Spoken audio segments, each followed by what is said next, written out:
About our chain movie of the week, Thief, as chosen last week by the man, the myth, the eternal oasis of all society's hopes and dreams and futures, Mr. Travis Croft. How are you, sir? I'm fine and dandy, and if that is true, it really does bode poorly for society, as if things weren't going badly enough. But you are good, you are well, you are fine. Yes? I'm alive, so that's probably about the best any of us can say, really. I mean, no, You know what that puts you ahead of?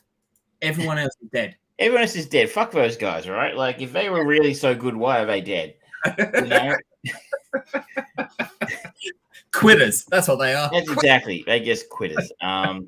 It's very humid this week here in Melbourne. Yeah, we are right into the wonderful time where the seasons are changing, the leaves are falling, and everyone is fucked because the temperature, the weather changes persistently every day, every minute.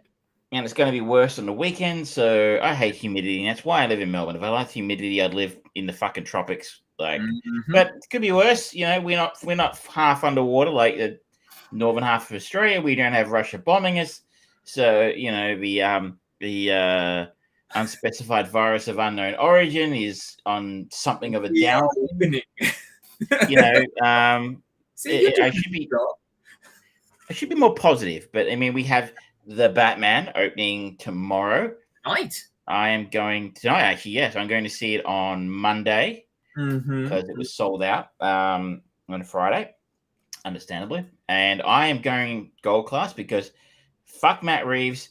I am not sitting in a regular cinema for 3 hours. Like, it's a long ass movie. Yeah, I mean, it's getting very good reviews, but still, a 3-hour movie is a 3-hour fucking movie. And you got to earn that.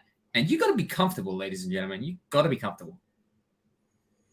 So I'm curious. I mean, doing my best to avoid spoilers and any publicity about it. So that I suspect, like you, I've seen a couple of headlines going, yeah, it's all right.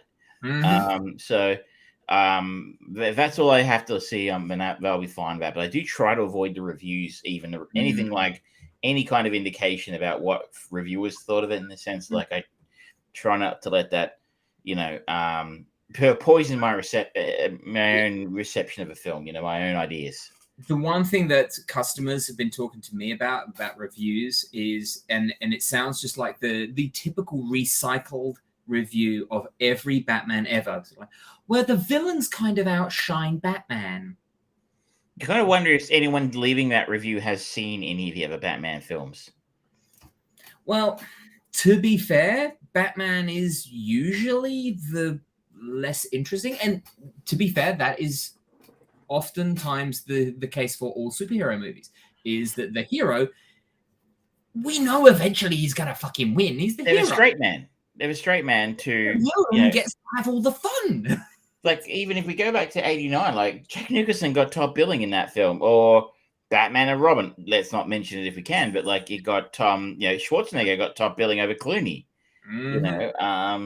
It's not unusual. If that's the worst thing I have to complain about in this film, then that's fine. Okay. So I've actually had a look at a new superhero show. We'll talk about it a little later. It just landed on Netflix, I think maybe today, called The Guardians of Justice. So where did you see it? Batman-esque character in that show. So stay tuned for that one. And what channel did you see Guardians of Justice on? It's on Netflix. It landed on Netflix, I think, today. Love it. It is a Netflix exclusive. All right. But shall we get straight into the meat and potatoes of the show? Shall we start? We've been doing the chain movie first, so maybe we should start there. Yeah, so do you want to introduce? Sure. So Thief was our link from last week, and our link was James Belushi, if you will, brother of the great John Belushi. This is from 1981. An ace safecracker wants to do one last big heist for the mob before going straight. I don't think that's a very good synopsis, actually. I think that's a very poor synopsis.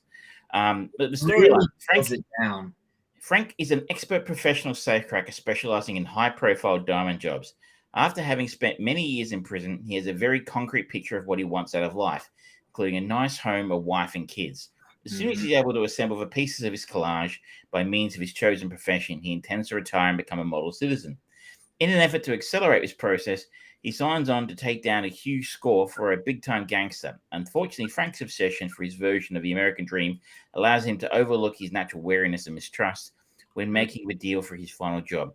He is thus ensnared and robbed of his freedom, his independence, and ultimately his dream. That's a much better synopsis. Yeah. This is directed by the great Michael Mann. This was his first film. His first, well, there's actually another one on his filmography before this, but they do say this is his first feature.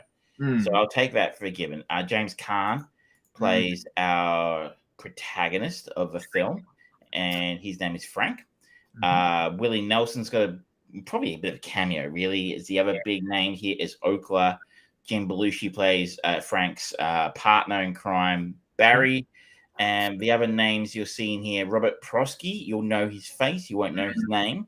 Yeah. He plays the gangster Leo. Dennis Farina, you'll probably know his name because he's big star in TV and film, but more of a character actor. I remember he was in Law and Order for a number of years. Yeah. He was in any number of films as well. And he plays Carl, who's a sort of a gangster's henchman as well. I think those are your bigger names in the picture. Otherwise, the leading lady is Tuesday Weed, who plays Jessie. And she's very good, actually. She did have a very familiar face. And she appeared in Once Upon a Time in America and Falling Down. So she did some other reasonably sizable pictures, but I think she hasn't appeared in the film for a while. So I don't know if she's dead or just gave it away and decided to. No, she's not dead. She's still alive, apparently. Hasn't worked since 2001, though. So and she gave away the acting game. Yeah, I reckon so. It's a surprise because she's actually very, very good in this. Yeah. Straight up, I thought this was not an easy film to find. No. I had to use a downloaded copy of a slightly less than legal website. I think I found an archive copy somewhere online you can watch.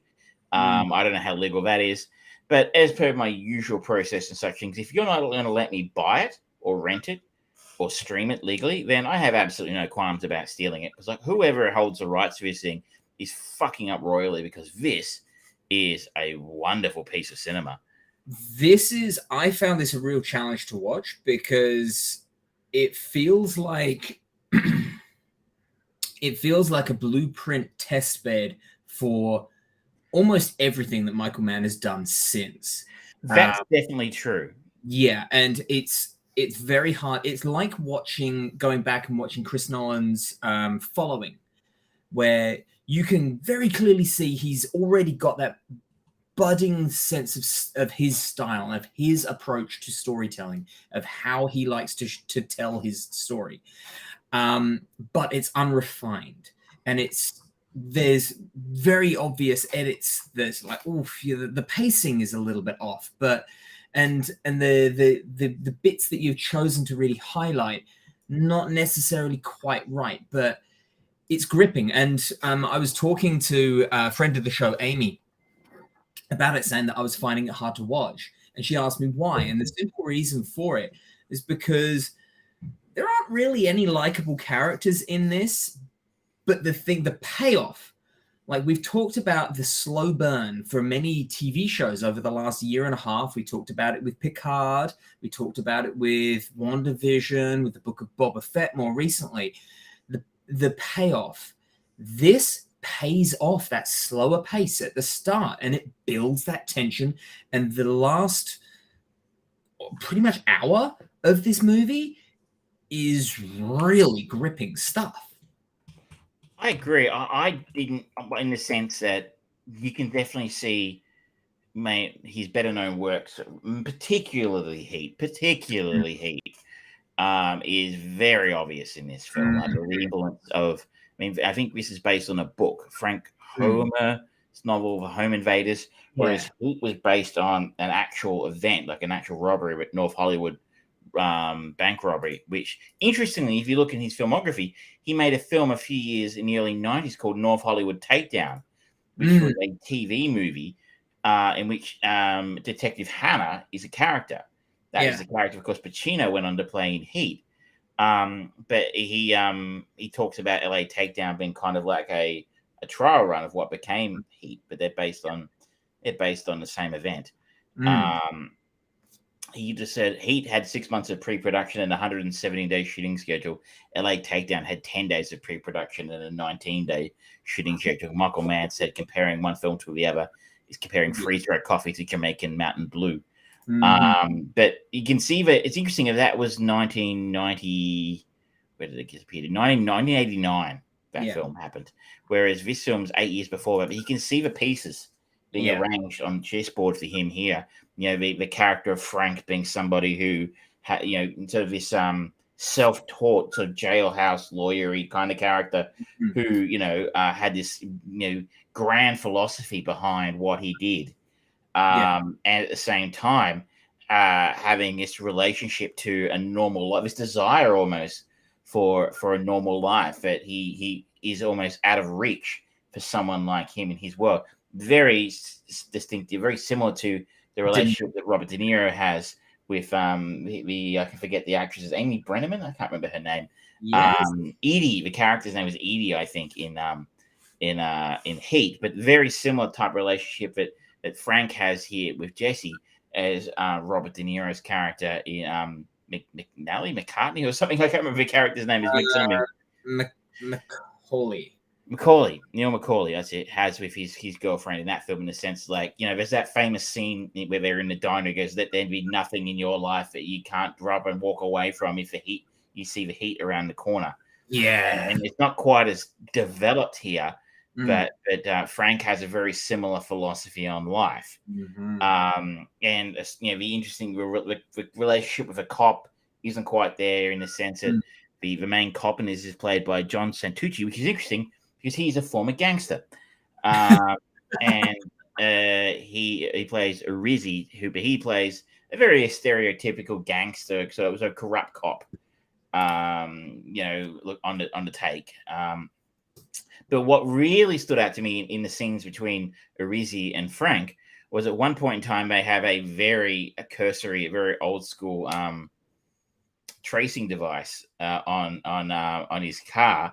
And it's like a beep, beep, beep, you know, when they got close. But he puts it on a bus going to Des Moines. They end up following the bus, and they used that exact story beat in Heat. He put it on a bus going to San Clemente in that film. So, but none of that bothered me, because this was still incredibly well done. Like, I didn't have any problems with the edits or anything like you did. I thought for a debut feature, especially some of the scenes, like Michael Mann wrote the screenplay to this. The scene between Jesse and Frank in the diner, where he's outlining his vision for his future, and it has like a postcard or a collage that he built. That kind of like outlines what he sees in his future, that family and the wife and a home and that kind of thing. And he carries it around with him. And he sort of explains his worldview to Jesse. And it's a very unusual scene, because he's basically just pulled her physically out of a nightclub where he was going to meet her and turned up 2 hours late, physically shoved her in the car. And you're like, that's a bit much. It's a bit much. Like, I mean, you would absolutely not get away with that shit today. But, you know, he was beating up bystanders who were trying to, you know, intervene and stuff like that. And then he basically drags her into this cafe late at night and starts sort of browbeating her with his vision of his life and where he's come from. It's a weird scenario, because he kind of just very bluntly kind of just breaks down everything about why he thinks the way he thinks and what it is he is striving for. And you don't get a true idea of how long these guys have been flirting and toying with each other, but he's just like, if you don't want to have kids, we can adopt. So it's like, well, what? This is like the weirdest first date, where it's like, okay, hi, so my name's George and I'm 38 years old. I want to have kids by the age of 40. So are you ready for that right now? We're going to get married in 6 months' time. It's weird. It's like, you down for that? Yeah, cool. All right, let's go. But I will pay. It is one of the missteps of a film, or one of the bits where he hasn't. It's a clunky part of a film. It's interesting. It's a wonderful part of a film, followed by a very clunky part of a film. It started with a very clunky part, that speech is fucking incredible writing, incredible acting from the actors. And like, you're like, this guy is a debut screenwriter and filmmaker. Mhm. That's brilliant. But you're right. Like, he meets, but the sort of the start of this is him talking to Jessie in a coffee shop, and he sort of walks up to her, and you're kind of like, maybe he knows her. Does he not know her? Like, he talks to her like he does. Yeah. But I think from reading the trivia online and a few other things, I think he's supposed to be like a stranger. That's the first time he's met her. I think he's supposed to be picking her up in the coffee shop. Okay, because I think, doesn't he say to her sort of like, "Are we going to do this thing or what?" Yeah, something like that. But I think it was. I mean, it was very confusing to me. Like, I was a bit like you. I'm like, okay, do you? Yeah, was they supposed to be friends? Well, he says here, the way Khan and Man talk about the first scene involving Frank and Jesse is vague and a bit confusing, but it just sounds like the scene was reworked quite a bit in post-production to the point where initially it was the two actors' first meeting. Now it plays like they have a history. So I think that's referencing some of the director's commentary on either the DVD or the Laserdisc or... Well, I think there's one line where he's like, where they're in the cafe and he's just breaking everything down and he pulls out the collage. And I think he says that he's been going in for coffee for a while, and he's seen he kind of goes off on one, so like, you've seen that I change my car all the time, and you know that I wear these $800 suits and all that stuff. And so like, okay, so what this is, I've been going to this coffee shop for a while, and I've been casually just catching eyes with her, and now this is the first time we're actually talking. So really, that was a really strange miss in this film. Like, everything else seemed to go it was done really, really carefully. Like really great attention to detail. But that seemed to sort of skip by. But I'm like, what is a relationship? Because you're right, we don't know anything about them. Yeah.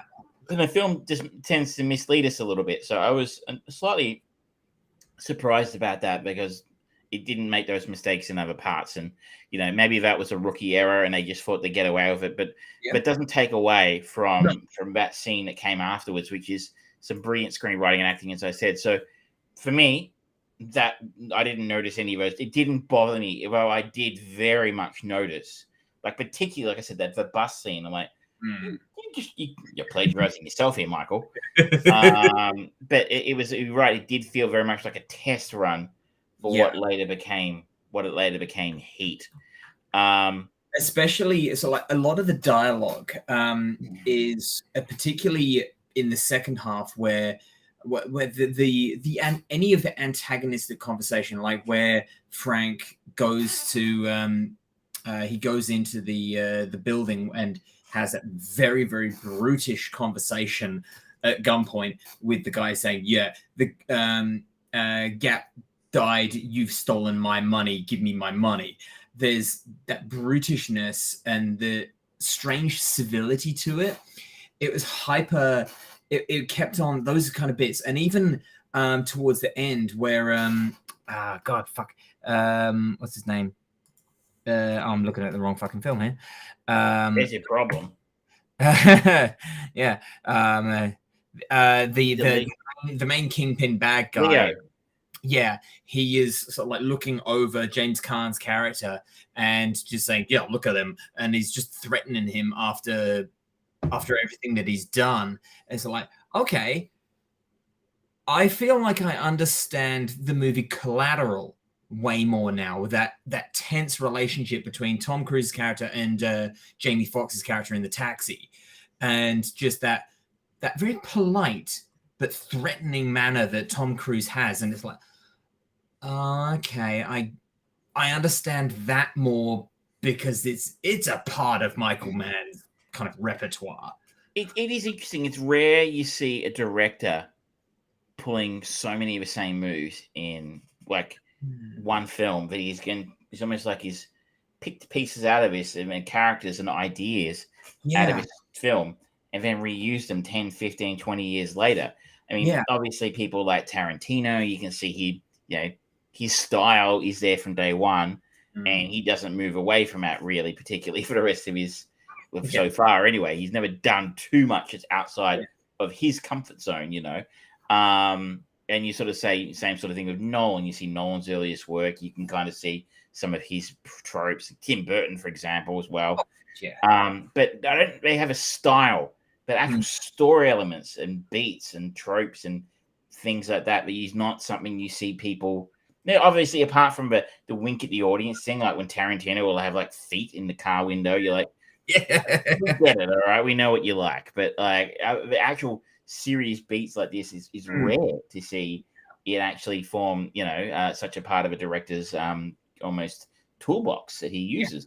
Yeah. It's almost like maybe this film didn't do so well. I don't know. It hasn't. I don't think it won any Oscars or anything of that nature. But he won. He was a nominee for the Palme d'Or. It was a nominee also for the Razzie Awards. So, Okay. it didn't win either of those. But maybe he just thought, no, these ideas are really good, and I want to do even better next time. And the fact that maybe nobody remembered this film helped him get away with it. Yeah, maybe. But the stylistic elements that you see continue are the attention to detail.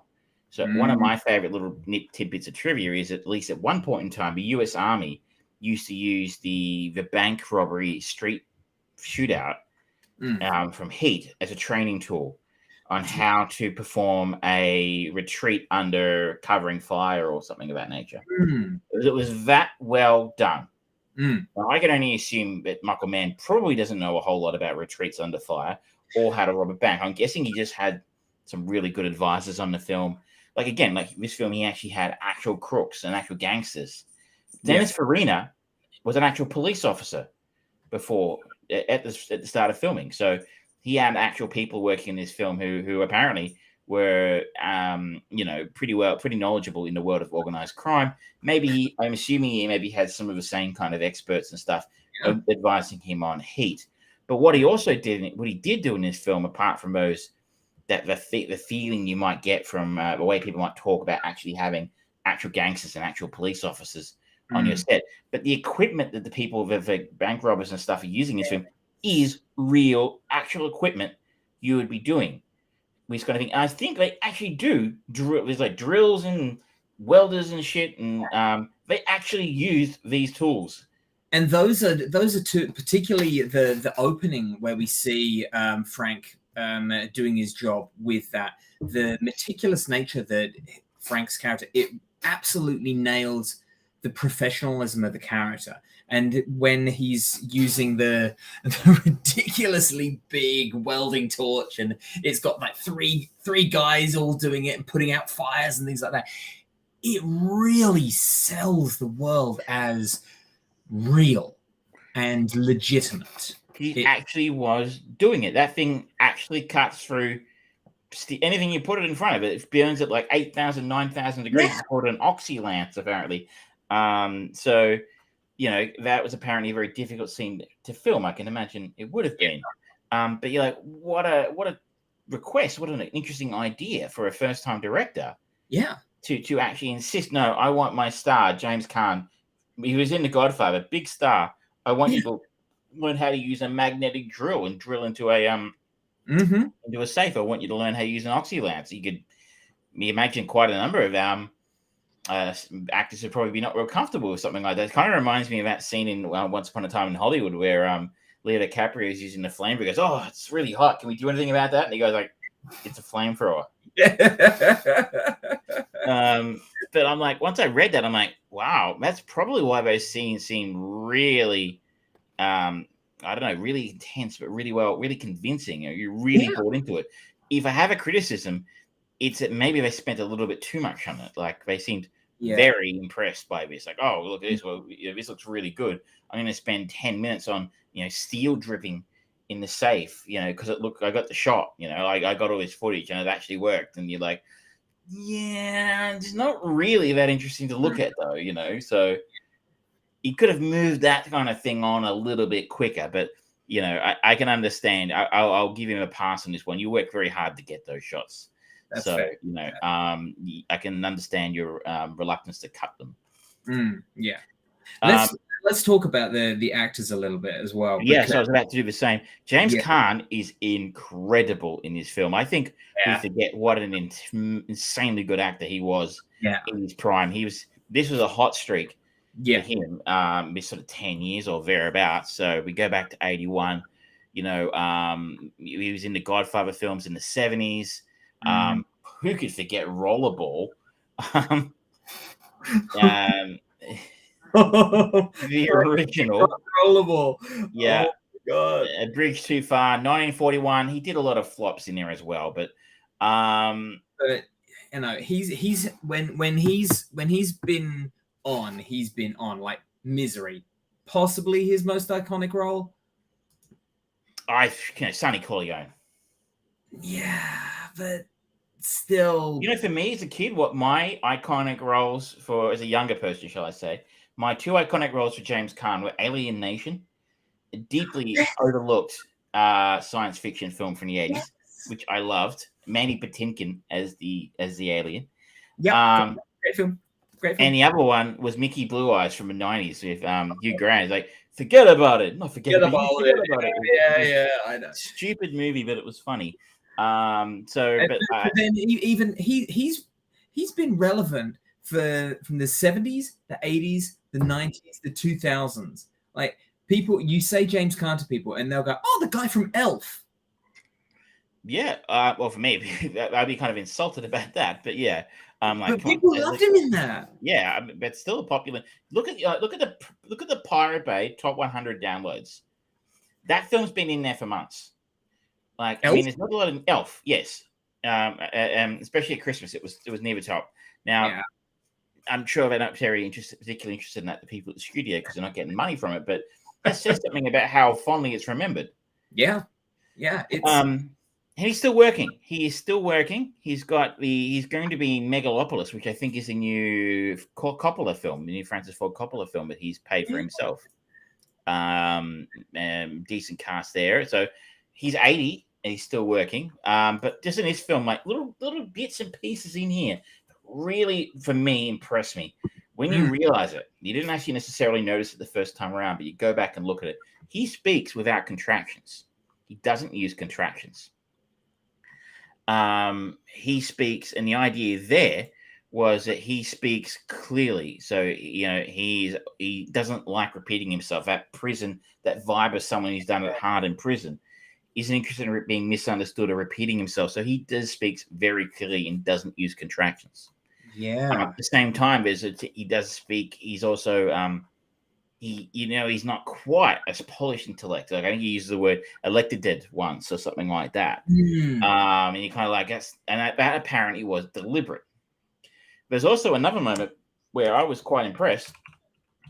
Where he explains Marx's theory of value at work, labor theory of value at work. He's talking about, well, you're profiting from my labor, and I've consented to working for you. And you're like, is that Marx? I think that is Marx. And you're like, how many people, former, criminals, jailbirds go around quoting Marx as part of their dealings with other gangsters, but this guy does. Yeah. And that's what a fascinating characterization. Yeah. But it just further breathes more legitimacy to his character. Like, we talked about the scene earlier on between him and Jesse in the night, the diner, and he's talking very matter-of-factly about it. But the key point that James puts into those moments is the pauses and the thoughts and the hand movements and those little brief moments where he breathes so that he can use, as you were saying before, the right language to get it across without having to repeat. And it just informs the audience and it fills the character. It is masterclass work. I mean, in a fairly forgotten film, it's an outstanding performance. And the other physical side of the performance as well. He really exudes power. Like, he's a dangerous fucking man. Like, and he doesn't even necessarily need to say anything. Just the way he carries himself, the way he interacts with other people. You don't fuck with this guy. Yeah. You know, at the same time as we can see how important things are to him, where he loses control. He can have a conversation fairly calmly at gunpoint with a guy saying, I want my hundreds of thousands of dollars back or whatever. He goes to an adoption office and someone says, oh, you got a criminal record, you're not getting a kid. He loses his fucking shit, needs to be dragged out of there. Just little subtle things like that. Oh, at least maybe it's not subtle. He was screaming his head off, but you know, those sort of moments you really evoke the real nature of his character, and you walk away going, he was almost a Clint Eastwood-esque character. You know, like the way he sort of. I mean, there's a Taxi Driver-esque conclusion to this film. That was my vibe. It kind of did remind me of that. So that's fair. Spoilers. It's a 40-year-old film. The shootout in the house at the end is super impressive and really tense. Yeah. Belushi was a bit of a surprise. I thought he was pretty effective. This is his film debut. Oh shit! Okay. This is also Robert Prosky as Leo. This is his film debut. This is Dennis Farina's film debut. Because Robert Prosky really impressed me in the development of his character, as he started off just these odd little scenes, and it's like, oh, I'm the bank, I'm the money behind this, and then just trying to kind of pull off that friend vibe all the time. It's like, hey, I got you a house, like, you know, you want a kid, I can get you a kid, and things like that. It's like, that's creepy as fuck. He's delivering that really friendly, but that's creepy as fuck. And then when shit goes south and he just starts threatening Frank and he kills Jim Belushi's character and just sort of like, look at him. It's like, oh, you are fucking scary. And that is his first film. And you'll look at this and you go, I know that guy. He's in stuff. Yeah.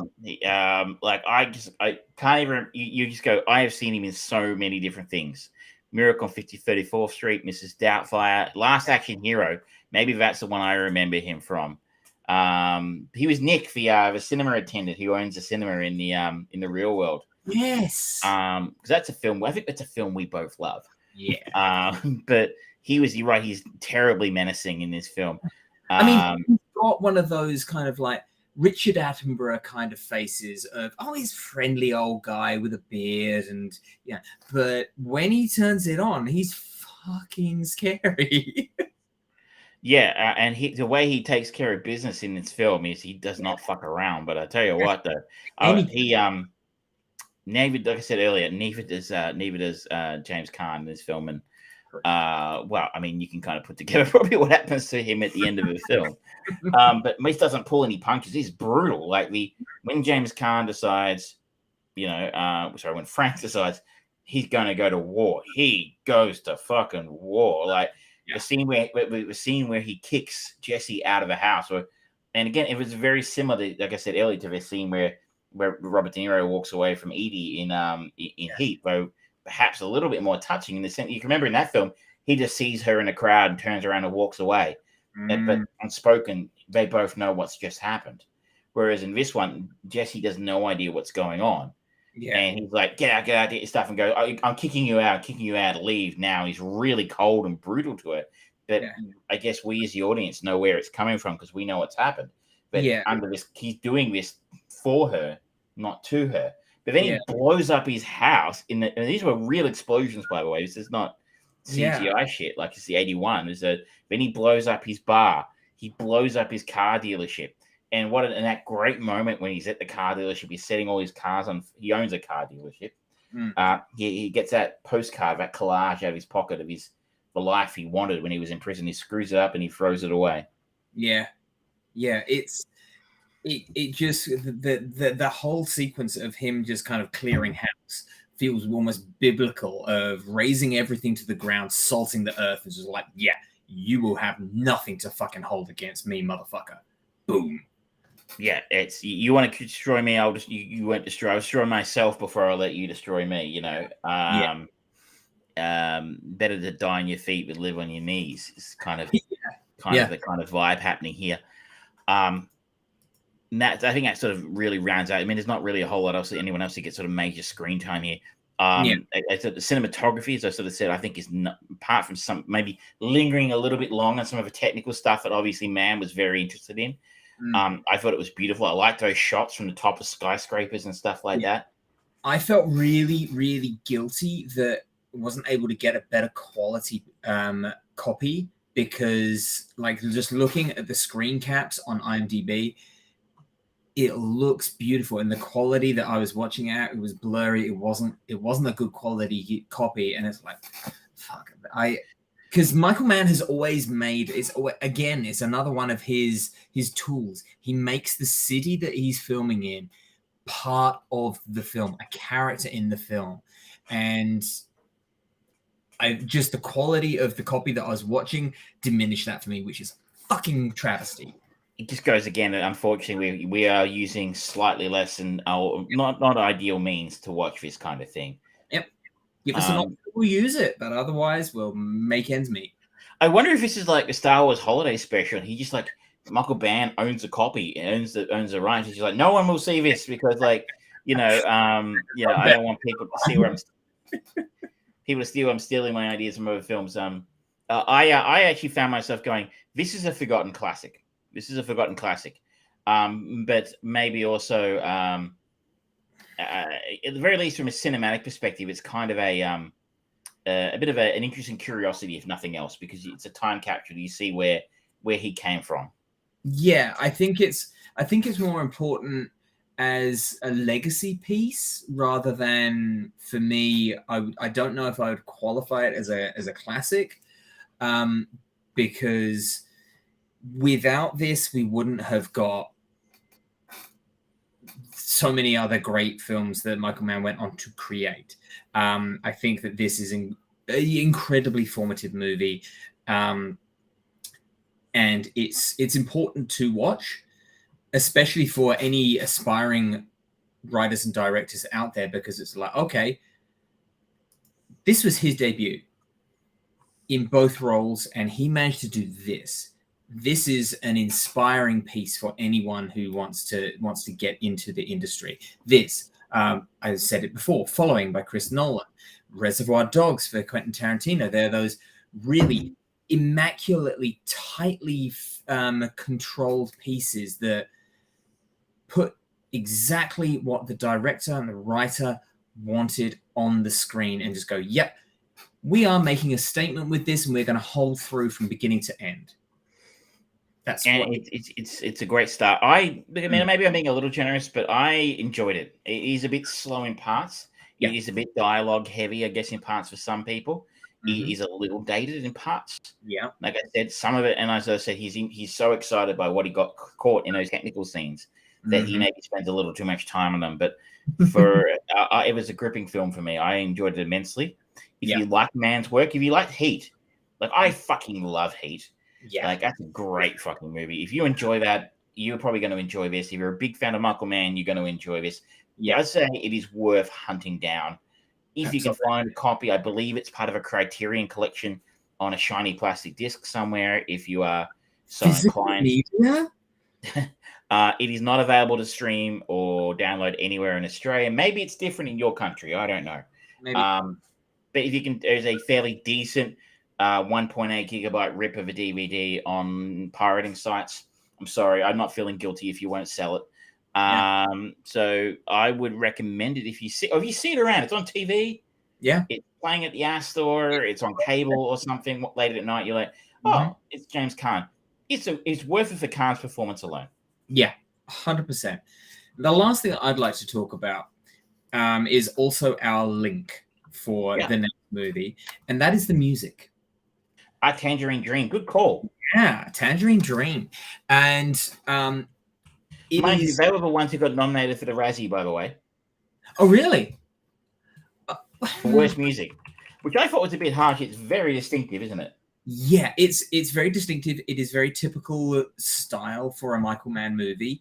It is very of the time, but at the same time, it still fits with the movie that Michael Mann delivers. And more often than not, I think it actually stands up pretty well. There's some stuff that's a little bit cheesy and a little bit sort of like, oh fuck no, that hasn't aged well. It just sounds just crap. But a lot of it just actually builds on the suspense and that slow build that I was talking about before, and how it pays off in the end. And the flow of the music throughout the whole thing is actually really well controlled. So it really is. It's really builds attention. What is of its time. Yes. That was kind of their sound. Tangerine Dream was that sort of synthy 80s thing. But Yeah. fortunately, I really like the synthy 80s thing, and part of me kind of went, you could almost imagine Trent Reznor doing a soundtrack like this today. Yes. Well before his time, obviously, but like it's the kind of thing he does so very well. He's winning Oscars for now. He's like that. They're like I don't know, which is wrong because I'm such a massive fan. But like I wouldn't be surprised if they were a big influence on his scoring work.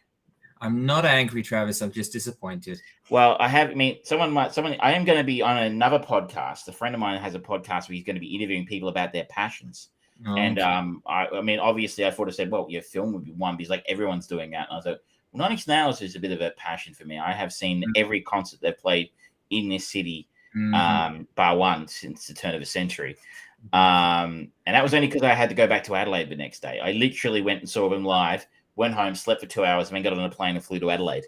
But I don't know that, so I don't know everything about them. But they are. Well, ladies and gentlemen, let's start a petition. Let us try and get Travis and Mr. Reznor together. Let's have a sit-down conversation. Oh, goodness me. That would be weird. Like, I have no interest in meeting celebrities. Like, what would I say to someone like Trent, who's been around for 30 plus years, and he's won Oscars, he's Grammys, he's, and I'm like, you're really good, and I like your records a lot.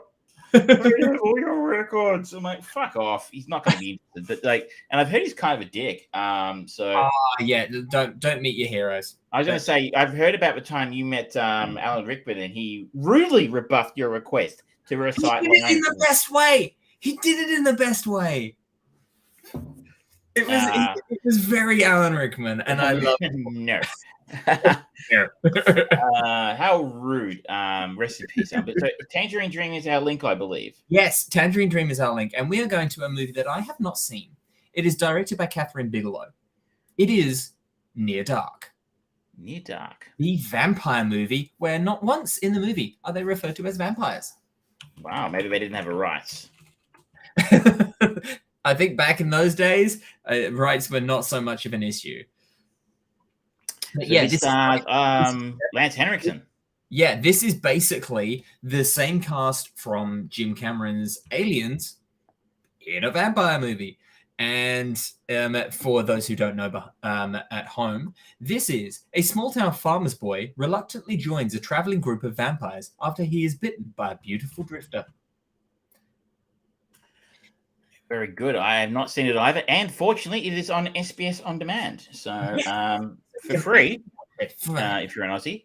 So feel free to watch along if you like. Yeah. All right. Well, we talked a lot more than I thought we were going to about Thief. I kind of nerded out on it. I liked it. So I think we have some bad news for our audience now. Yes. Good news for you. You've been waiting for this, but I didn't want to have to do this again. Yes, you did. It's going to hurt me more than it's going to hurt you. No, it's not. Because I know that a certain Michelle has been feeding you potential for the next eventuality of this. I don't know what you're talking about. But I certainly wasn't my fault. I didn't make this happen. So we did talk last week. We had an audience request. Yes, we did. I'm very sorry, ladies and gentlemen. To watch the Netflix exclusive film The Lost Daughter, starring Olivia Colman and Jessie Buckley, who've both been nominated for Academy Award for playing the same character, which doesn't happen very often. And unfortunately, I think George has forgotten. In fairness, there was a dog involved, and we know how they can mess things up. If people wondering why I'm looking over my shoulder like this while I'm doing, if you're watching the live stream, I am now minding a friend's cat for the next week and a half. And I'm a bit paranoid about what it's doing because I haven't had a cat in this apartment before. And I just don't want to make sure it's like not got itself stuck under its bed. Yes, I'm talking about you. So keeping an eye on it. It's over there. I'm happy. Just get back in the cupboard, Putin. Putin is a fantastic name for a cat. So there will be, anyway, there is a tradition on this show. If we don't do our homework, we have to pay the price. Yes. And I am about to show you. Just 1 second here. So, ladies and gentlemen, this has happened a couple of times, and it is entirely in line with the rest of my childhood and adult education of me not doing my homework, and Travis likes making me suffer. So fuck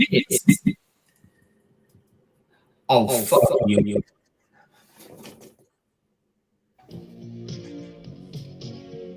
Only one movie will have this sound.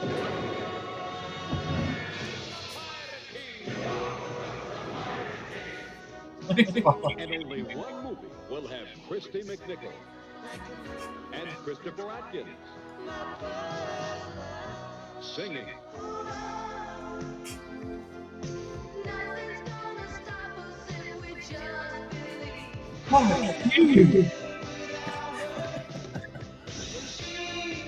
You fucking hate me. Loving, laughing, leaping, and swinging their way through time in the biggest, most original movie in 100 years, the Pirate Movie. So that goes for another minute, and I think that'll do. I should note the entire film is available on YouTube. So fuck you. I will make sure we I'm pretty sure it's about an hour and a half. Yeah. Oh boy. That's anyway, for those who want to play along at home, it's there. The Pirate Movie. There we go. I don't want any sound. I will drop it. You can pop that in the chat if you like. Anyway, The Lost Daughter. I want more from the ridiculous to the sublime. The Lost Daughter is no laughing matter. Yes, it is. So the synopsis of The Lost Daughter: a woman's beach vacation takes a dark turn when she begins to confront the troubles of her past. This is the directorial debut of Maggie Gyllenhaal. It was written by Maggie Gyllenhaal as well, based on a novel by Elena Ferrante. As I noted earlier, it stars Olivia Colman and Jessie Buckley, both playing the same character, Leda. Olivia Colman as, I guess, shall we say, the current day Leda. Jessie Buckley is the younger version of herself as Leda. Dakota Johnson's in here as Nina. We have Ed Harris as Lyle. Peter Sarsgaard, who I think is married to Maggie Gyllenhaal. I could be wrong. Yes.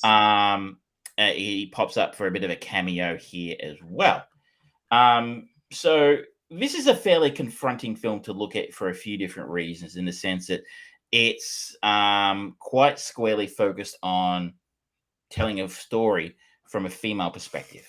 And it is unashamedly doing that, in the sense that we have Olivia Colman, who is this is interesting. I wanted to say an aged academic. She is 47, 48 when this film came out. Like, I was surprised. Is it me, or is that a bit surprising about how young Olivia Colman is?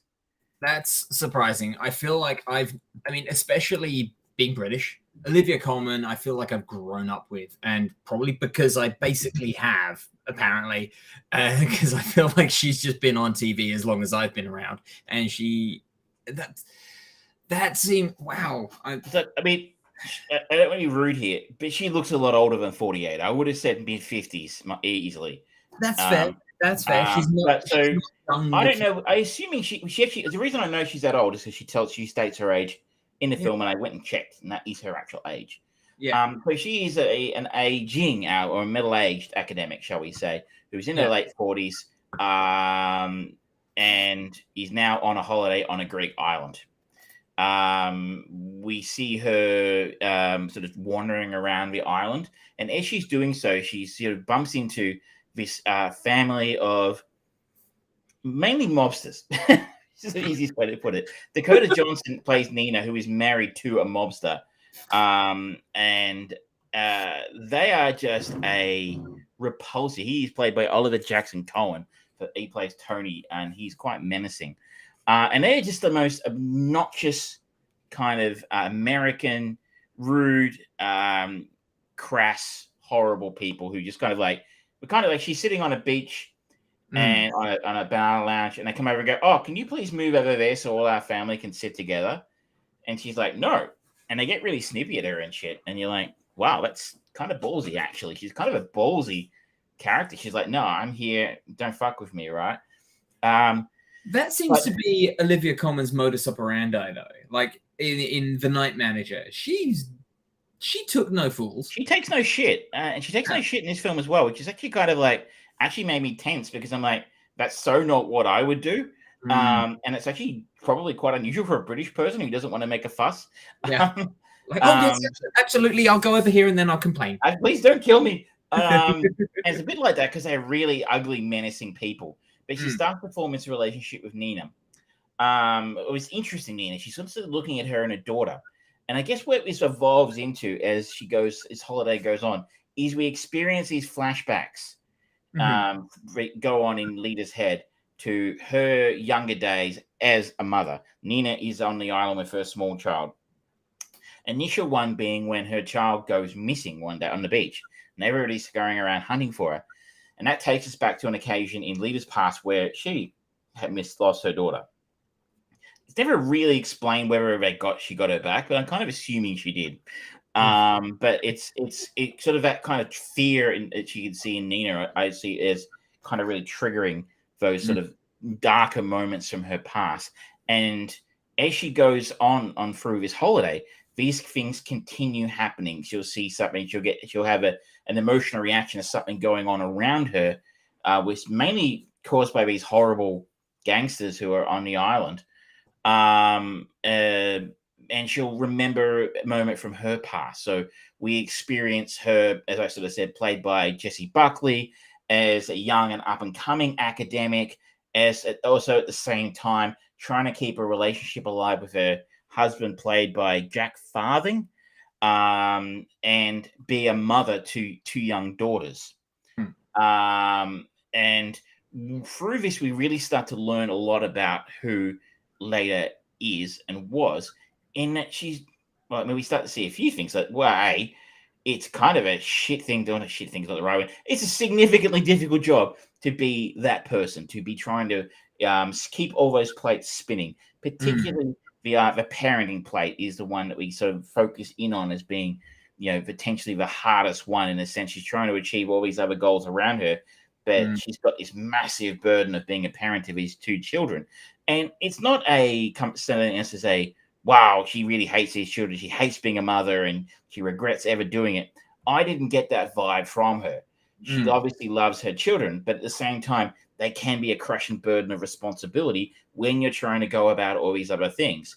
And I'm not surprised by that, because I've always assumed that children were a massive responsibility. You meet people, you just let their kids run wild in the backyard, and you're like, should they be doing that? Oh, yeah, fine. They'll be right, Like, they're currently half in the dog's mouth. Is that okay? Oh, it's fine. He does it all the time. The kids love that. And you're like, okay. I kind of feel like you should take your job seriously. You're a parent. Parenting is optional, is what I. Parenting is optional these days. Where do we have an act for that yet? No, they don't need to. They've got retail shops that they just. Yes, we just dump you in EV games. Go fuck with them for a while. But so we sort of start to really learn about her experience as a young mother looking after these children, and that's really done effectively for me. Jessie Buckley is a fucking movie star. Fucking movie star. She would be my tip for the Oscar. I haven't seen all the other nominees, so take that with a grain of salt. But she was incredible in this film. And I mean, I don't know if you watched it, but I really enjoyed her in I'm Thinking About Leaving last year, the Charlie Kaufman film for Netflix. No, I haven't watched that one. I don't know if I'd recommend it. It's Charlie Kaufman. It's fucking weird. And you don't smoke weed. So, maybe that's required to understand that film. She's a star, though. She's so good in this. and she really communicates effectively what the trials of being a young mother, and also trying to have a career and have this relationship which falls apart at one point between Jack. I found the older later story a little bit harder to access, Okay. in the sense that like I feel like I understood the story. There's potential maybe I didn't, but by no means is it bad. But I'm just going to put my caveat here. I find Olivia Colman a little bit annoying. I don't know why. You know how like some people you just don't enjoy watching on the screen. Like I know Shay, friend of a show, Shay, is no fan of Tom Cruise and just will not see Tom Cruise films. Actually, I know a lot of people like that. But for some reason, I just I don't know. There's something about Olivia Colman. She's a great actor, but I don't know. I don't enjoy watching her on the screen as much. Like I didn't like her in The Crown very much. Yeah. I have to. The only time I can really watch Jude Law is if he's playing an arsehole or a bad guy. Is there any other Jude Law film? Yeah, he's playing Albus Dumbledore in the new Potterverse movies. Great. Well, I guess having seen one of those films, that's enough reason not to see any more of them.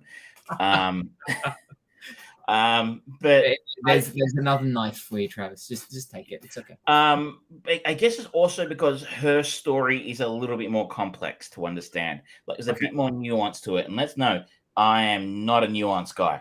Abstractisms, that kind of thing, just doesn't really click with me quite as well as it does with some other people. But one of the things that sort of is a constant thread through this is she finds a little girl who goes missing, who later actually finds and brings back to her mother. In the process, when she goes missing, she actually the little girl misplaces her doll, which is very similar, if not the same, as a doll that later used to have when she was a little girl and then gifted to her children, who disrespected it and messed it up, which she ended up throwing it away as a result, this original doll. And so it's kind of indicated through the film that this doll is kind of a throwback or a stand-in for her own children, who obviously don't have any time for her anymore. There's a scene early on when she tries to call her daughter, and the daughter doesn't really want to talk to her and just wants to whine at her. And you kind of sense a real sadness and loneliness in later in that moment. But you kind of understand why she's hanging onto this doll, but like it's actually a really big deal because Dakota Johnson's Nina and her family are like, oh, her daughter's really super upset that her doll's gone missing, and they end up like postering the whole fucking island looking for this doll and about what a huge deal it is that her daughter's lost it. And so the way she hangs on to it and what she does with it in the end, I'm not going to spoil that, is interesting. And I was like taken as it's by surprise about what she did with it in the end. And I was like, I don't know if I really understand that. But it is interestingly followed by one of the best lines in the film, delivered beautifully by Olivia Colman, despite my, distaste for her as an actor. And, put me in the stocks and let five run veggies. Obviously, I'm a Philistine on this sort of thing. It's a really great line, and it's delivered fantastically well. It does also, I think, glaze over some interesting elements of the story. But I guess I was like, oh, I'm interested in this. I would like to see where this goes, including a budding relationship potentially, or Ed Harris plays the caretaker of a cottage where she's renting on this Greek island, and he kind of makes it known. Well, my interpretation was he was making it known he was kind of flirting with her and was like, maybe kind of interested in her. And I'm like, this is an interesting story. I mean, this already is a very adult story. It's not something we see a lot anymore. Right? We get a lot of superhero films, and we both like that kind of thing, But seeing an actual adult story on the screen that isn't based on an existing IP and doesn't involve spaceships and explosions is a slightly unusual thing. And so I'm instantly going, well, I'm already kind of interested in that. But seeing that kind of relationship, an adult relationship forming between two, I want to say elder. Ed Harris is definitely elderly, but Mrs. Con, he's 72-ish, and she's 47-ish. So there's a quarter of a century gap between the two of them. I'm like, this is an interesting romance here, potentially forming, but that doesn't really go anywhere. And maybe that's again the director trying to do something symbolically or in an abstract manner, but I've kind of gone over my head, which does happen from time to time. But and there's also this section where her daughter does go missing, and you just kind of glaze over what happens in that. You're like, that's kind of an interesting little element. I would have liked to have learned a little bit more about that.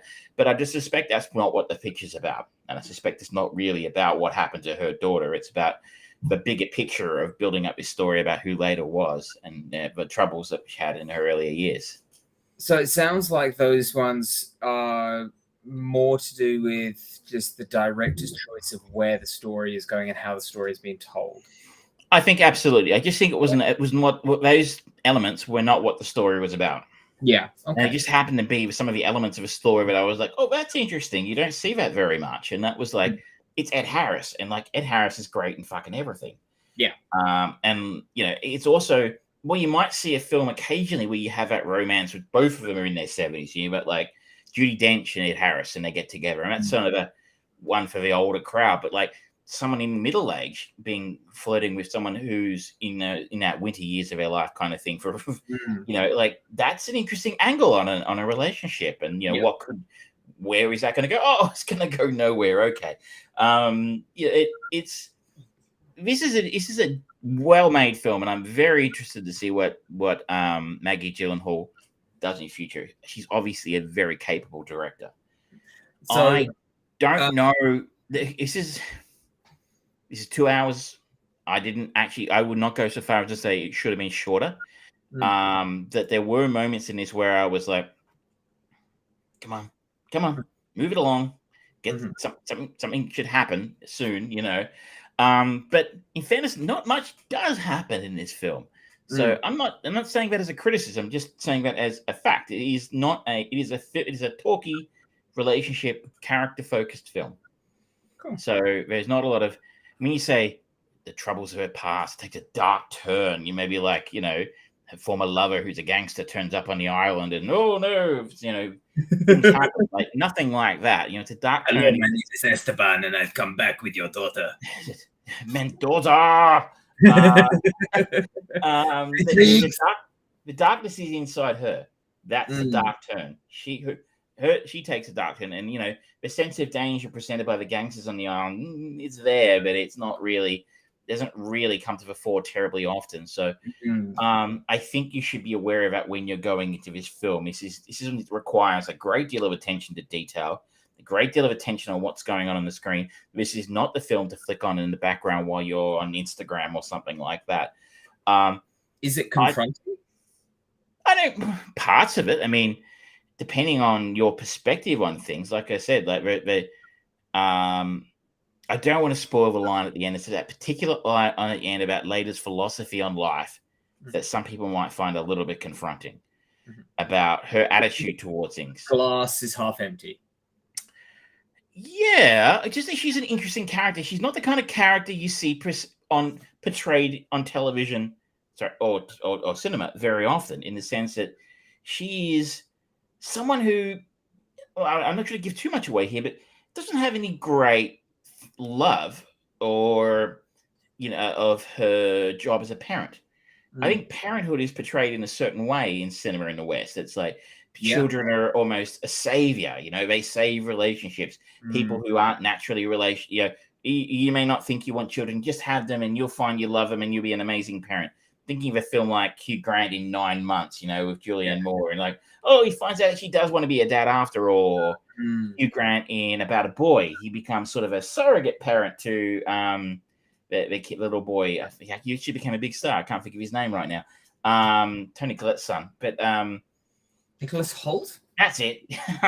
So that's the kind of thing I think we see in cinema a lot. You're not allowed or not interested in showing us people who parent and go, it didn't really live up to everything I thought it might be, or it's really hard and I don't love it all the time. That's not really something we see done very often. And that's the kind of character the lady here is. At a point in time, I don't think I'm giving away the ending here. At a point in time in her story, she abandons her children with her husband for 2 years. Now, I can't think of terribly many cinematic, female stars in cinema whose character has abandoned their children for 2 years. unless it was like, oh, I have to go fight a war and kill the alien queen or something like, there's no good. She's just exhausted and wants to do something else for a while. She has an affair at one point in time. She's a deeply flawed character. I mean, just from that description, I don't know if I would necessarily qualify that as flawed, because it sounds like she's inherently very aware of what she needs to self-care. And like, no, I fucking need a holiday. I'm gonna do that because otherwise something else bad is gonna happen. That's an interesting discussion. I don't know if a bit like a holiday's good. 2 years though is a hell of a holiday for leaving your children with your. I don't think there's anyone in the world right now who would not balk at the idea of having a 2-year holiday from their life. Yeah, no, I would sign up for that. But then again, I have significantly less responsibilities than a lot of people in the world. My landlord would miss me, I'm sure, but we'll get over it. So you're right. It's a good question. Is that a flaw? I don't know, but she's a deeply complex character in a way, or this is not something that people explore terribly often. I don't think. Maybe if you think I'm wrong, you tell me. You tell me the films and TV shows that are doing that. For the anti-parent kind of thing, I've only really seen it in kind of telenovela kind of things, and it's always even in like it's part of the makeup of the character of Jake Peralta in Brooklyn Nine-Nine. And this is a weird tangent to go on, but he is frequently talking about his parents break up and the fact that his dad was an asshole, but he also is desperately seeking his father's affections, and his dad was very much played by what's his name from The West Wing, David, not David Bradley, that's from Harry Potter. I can't remember his name, but he's played very cavalier, and so like, I just like to have sex and kids happen. But there's that redemption arc for that, and there always seems to be that redemption arc, whether it's either they end up having a good relationship, or the father figure you're chasing for, the biological father, isn't the real father that you've had, a la most James Gunn movies. He's got a father-son thing, and he does it really fucking well. But Guardians of the Galaxy, Peter Quill is. It's such a trope of a father-son. Spielberg's made a career of it. I don't know. I don't know that I call it anti-family or anti-parenting. I think she just hits a wall when it comes to parenting. We're not given a lot of detail about, for example, again, it'd be a real trope. The fact that husband's a piece of shit when it comes to being a parent. You kind of hinted that maybe he is, but it doesn't really go down that rabbit hole too deeply with him. Again, it's sort of really vignettes of her life.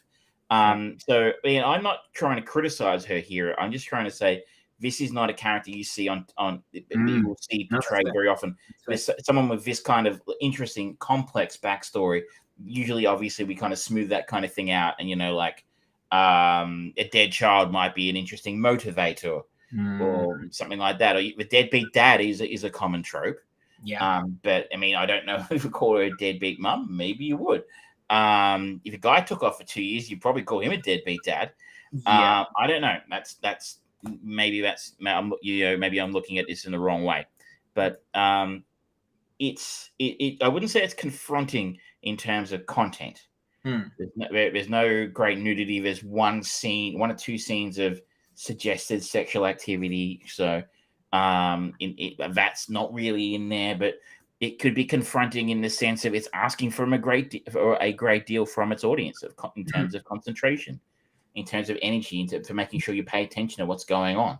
And for the character that they're presenting in Olivia Colman, I would imagine that is categorically kind of confronting for what, sadly, women are expected to be in the society where women are expected, you'll have kids at some point, you'll be a mother, you'll be a good mother, and all of that. And it's like, well, no, let me have my own choice.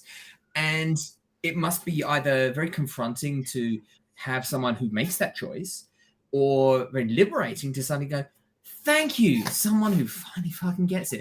I think you're right. You've really hit the nail on the head there. I think it's probably going to feel. I mean, probably women are probably going to enjoy that side of things particularly. There might be some men out there who feel the same way. You know, people. I actually have this conversation with people quite regularly. It's like, you know, why do people who aren't ready for children have children? There are so many options available these days, and that is a very naive aspect to me. You know, like people. I feel like most people who have kids when they don't really feel like they're ready for them do it because that's what you do.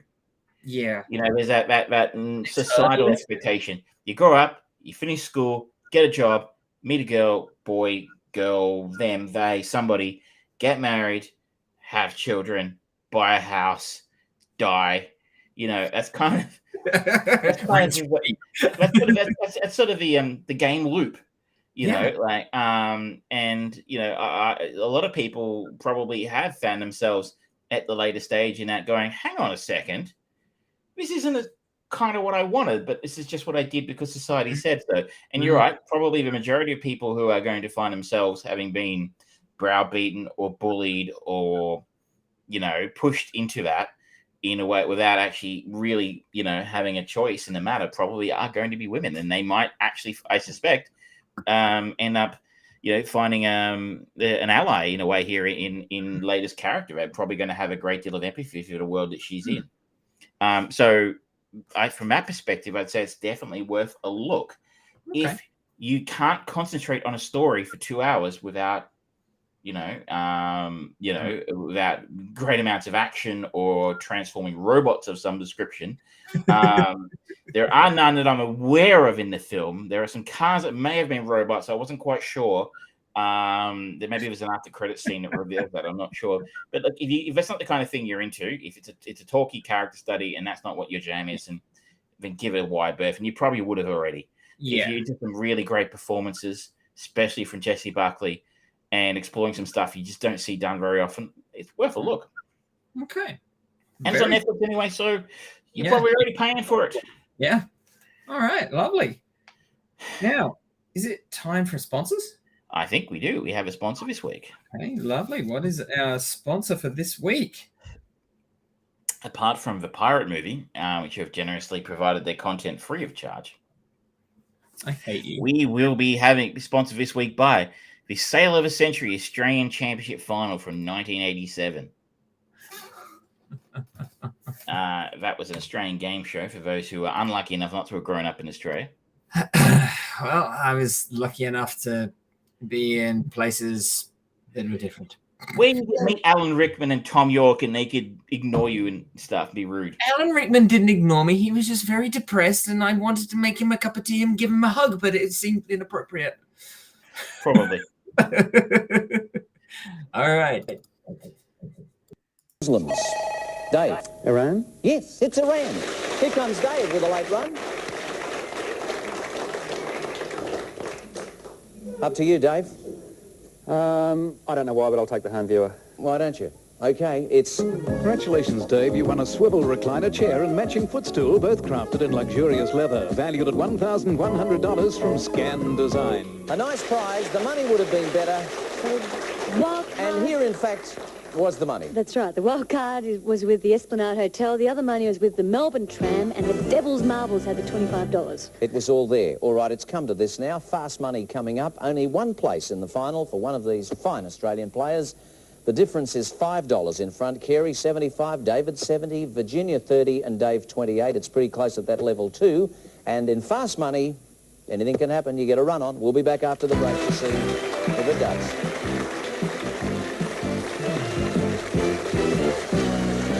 Coming down to the wire in the Australian Championships. One player through to the World Cup final. Your scores: Dave, 28, Carey, 75, Virginia, $30, David, 70. There are 60 seconds of time remaining in the match. And I would just like, because it is an important game, to caution the audience, absolute silence throughout the whole 60 seconds would be terrific and very fair to four people who've done a great job so far. Great.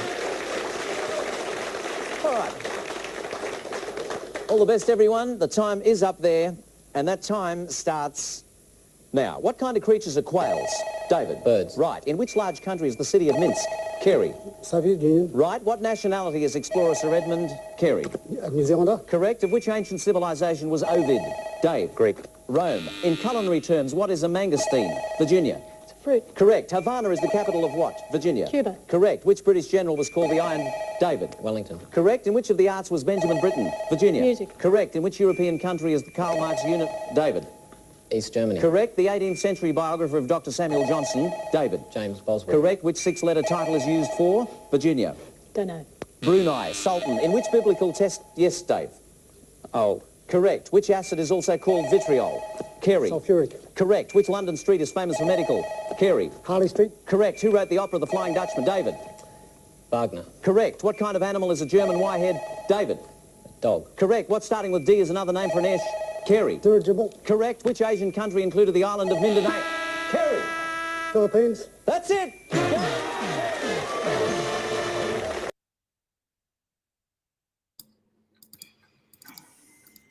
Wow.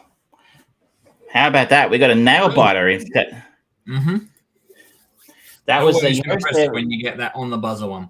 That host there was Tony Barber, who was like a very, very famous for being a game show host. He do TV commercials and stuff. And it's like, Okay. yeah. I'm sure no one's interested.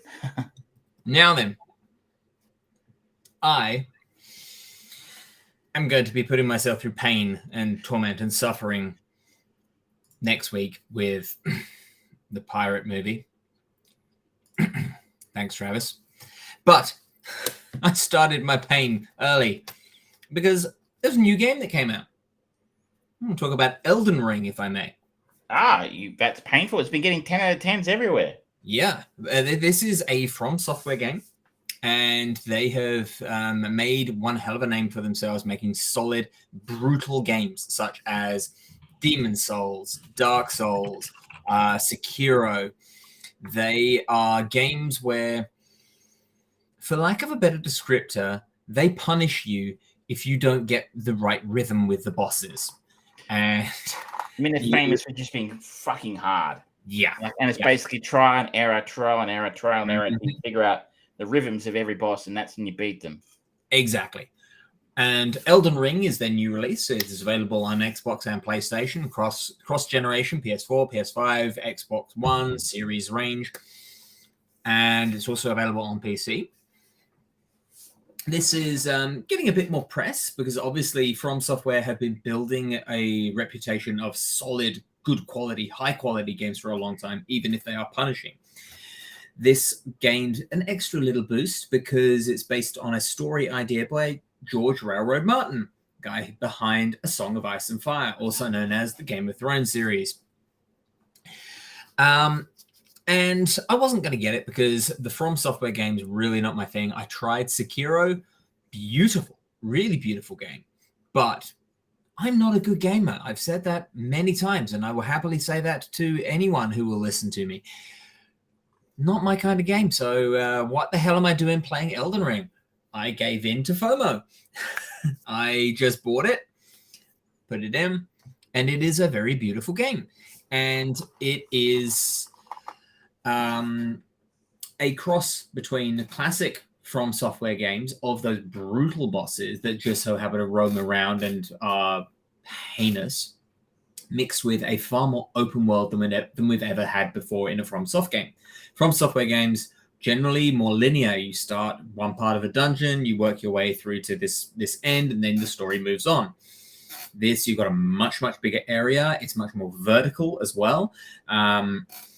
And it's a very dense, richly filled world with lore that is not spoon-fed to you, but you, as you wander around, you discover it. And that, in many ways, that's similar to kind of Breath of the Wild, where there wasn't much story per se there. It was the classic, you are Link, you will go and save the princess, you will fight Ganon. But it was put in this post-apocalyptic kind of environment, and stories and beats of what happened come as you explore this rich, lush, wonderful world. And the same is true for Elden Ring. As we start, it starts in quintessential From Software fashion, where there's this epic, beautiful opening credits with the deep voice of the gods were fighting and then they ended and then the demigods rose up and no one could decide anything because gods can't make any decisions, blah blah blah blah blah blah blah. Now And they went out for shawarma. yeah. And then it sort of like ends up falling on you, the fallen will rise and you can take over and control the Elden Ring. And like, okay, still don't know what I'm doing, but all right. You pick your character, and there's multiple classes. You can go from your classic Crusader, there's more of your heavy-duty weaponry. You can have sort of like spellcasters. You can have, like, I have decided to go with the rogue to start with. I love my dexterity characters. And the rogues are a bit more adept at avoiding attacks and hiding and getting surprise attacks on enemies, which is my preferred method of fighting. The character comes in and there's no tutorial. Now, I know the legacy of From Software games, and it's like, okay, first and foremost, before any other button, I need to find out which button is dodge. Found that. I'm like, okay, cool. Looking around. All right, there's a little bit to interact with, nothing, but there's one door. Okay, I guess I'll go through that. Door opens slowly. The character's like animated, pushing it open, and then it opens up into like there's a pathway leading to this open area, and then there's a door on the right. And instantly, the gamer in anyone, we just go, "That's a boss fight, that is." And yeah, it is. And in classic From Software fashion, it's this big fucking scary monster that is terrifying and brutal. Apparently, if you're good enough, you can beat them. You can go through the door, you can find some weapons that will help you much earlier on in the game and things like that. Me, I died pretty much straight away. Then it gets to the main actual opening of the game. You get your tutorial, you wander around and you fight people that are very basic, just so you can get an idea of what a hard attack is, a soft attack, a dodge, jumping attacks, how to rest at certain campsites and things like that. The classic tutorial phase. Then you go through a door and it opens up into the first big area. And I'm talking big. It's very, very big. And it's beautifully animated. And then it's sort of like, okay, go wherever you like. And in many ways, that's great because that affords players the option of like, all right, I'm going to head over there. Oh, there's a big bad guy there. They killed me. Right, I'll go a different route. But the downside to that is there's no HUD. Like when you open The Witcher 3, for example, another huge open world game, I was kind of stunned because there was just so much to see and do, so many things to see and do, and people to interact with, villages, towns, cities, monster things, everything, everywhere you go. In this, it's just no. We're not telling you fuck all. Go and discover yourselves. Go on. And that's very daunting. I've managed to play about 2 hours or so. And I've decided that I'm actually going to stream this because I think it'll be entertaining just watching me die repeatedly. What are you thinking about it so far? So are you thinking maybe this game's for me? Because I've been seeing some debate go around like, is this the right entry point for people who are not a fan of what they do? Which I am absolutely one of them. And I've kind of seen the glowing like reviews and going, wow, maybe I should try this one at some point when it's cheap. Yeah. The sad point that I find with video game reviews is that they're going to get, you know, a game like this, someone's going to want to play it. Like a fan of From Software, if you work at IGN, for example, you hear the Elden Ring is coming out and it's by From Software and you love those games. You're like, oh, can I do the review? So it's probably going to be somewhat biased. But I would say shout out here to Australian video game reviewer on YouTube called Skill Up, based out of Sydney. I actually kind of briefly met him at PAX a few years ago. Briefly, extraordinarily briefly. Do not tell me, oh, this guy said he wouldn't know. But he does these incredible in-depth, like not IGN 10-minute reviews, like a half-hour review. and he is 100. He's open and honest about these things. Like, he does not give a fuck about pleasing with devs and stuff. Oh, I'm not going to get a code next time. He absolutely took a giant shit on Fallout 76. Like, he had this whole stream of him laughing at Fallout 76. He doesn't get codes from Bethesda anymore. Maybe he will now. Microsoft own them. But he'll be really honest to go, look, I would not recommend. He loves Dark Souls. I would not recommend Dark Souls and stuff to most people. It's not for it's not for most people, is what he would say. Yeah. He would say Elden Ring is not for everyone, but it's going to be for a lot more people, I think, is what he said in his review. Yeah, the fantasy element and the open world element does make it more approachable overall. The real sticking point for me is not the difficulty of the bosses and the brutality of the bosses, but it's the game's stoic, hard-headed decision to not explain anything in a good way. Like, there was a video that Bandai Namco, the producers of it, made, and it was sort of like, if you're new to From Software games, this is some of the stuff that you should know. And it was far better at breaking it down in a 15-minute video than the whole tutorial. And it's like, oh, okay, I'm starting to understand it now. And the customization is very deep. If you want to just get in and have more of an arcadey kind of feel to a game, this is not going to be for you at all. Not disregarding the difficulty level. This is a deep, classic JRPG style system where everything has a number value. And if you want to go into the nitty gritty and invest hours and time into working out how to break the game, and I know people who love doing that. That's half the fun for them. The min maxers are going to have fun with this, right? They're going to love this game. But for someone who just wants a deep, rich, narrative-driven story that's hard, this one, it's going to fight back, because it's like, no, you need to invest in time in my mechanics as well as everything else. Thank you. It's a serious investment of time. I've heard people say 80, 90 hours. Yeah, that's what I've been hearing, and I can fully believe it. And I think that even the 80, 90 hour mark, you're going to be missing a lot. And that's not the completionist. That's just doing reasonable amount of side quests, main quests, getting good. Yeah. It's from what I've heard, at least, that's what you're staring down the barrel of. Did you ever play a lot of Skyrim? I did, yeah. I ended up playing a lot of it on Switch, and I really loved that game. How would you compare this to Skyrim? Because that's a game I did enjoy very much. I would say comparatively, Skyrim is arcadey. Yes, you've got the development tree where you can kind of go, oh, I want to put more into stealth or archery and things like that. But it feels, certainly to me as a gamer, it felt more organic and, all right, I'm going to put my points into this, and I know exactly how that's going to affect me. Like, I maxed out my stealth, and I could basically stand in the middle of a room and no one would see me ever, as long as I crouched. And there was tangible understanding of that. In something like Elden Ring, it's like, oh, you get a 0.6% buff now. Isn't that good? It's like, no, there's not. If I max it out, I get a 2.5% boost.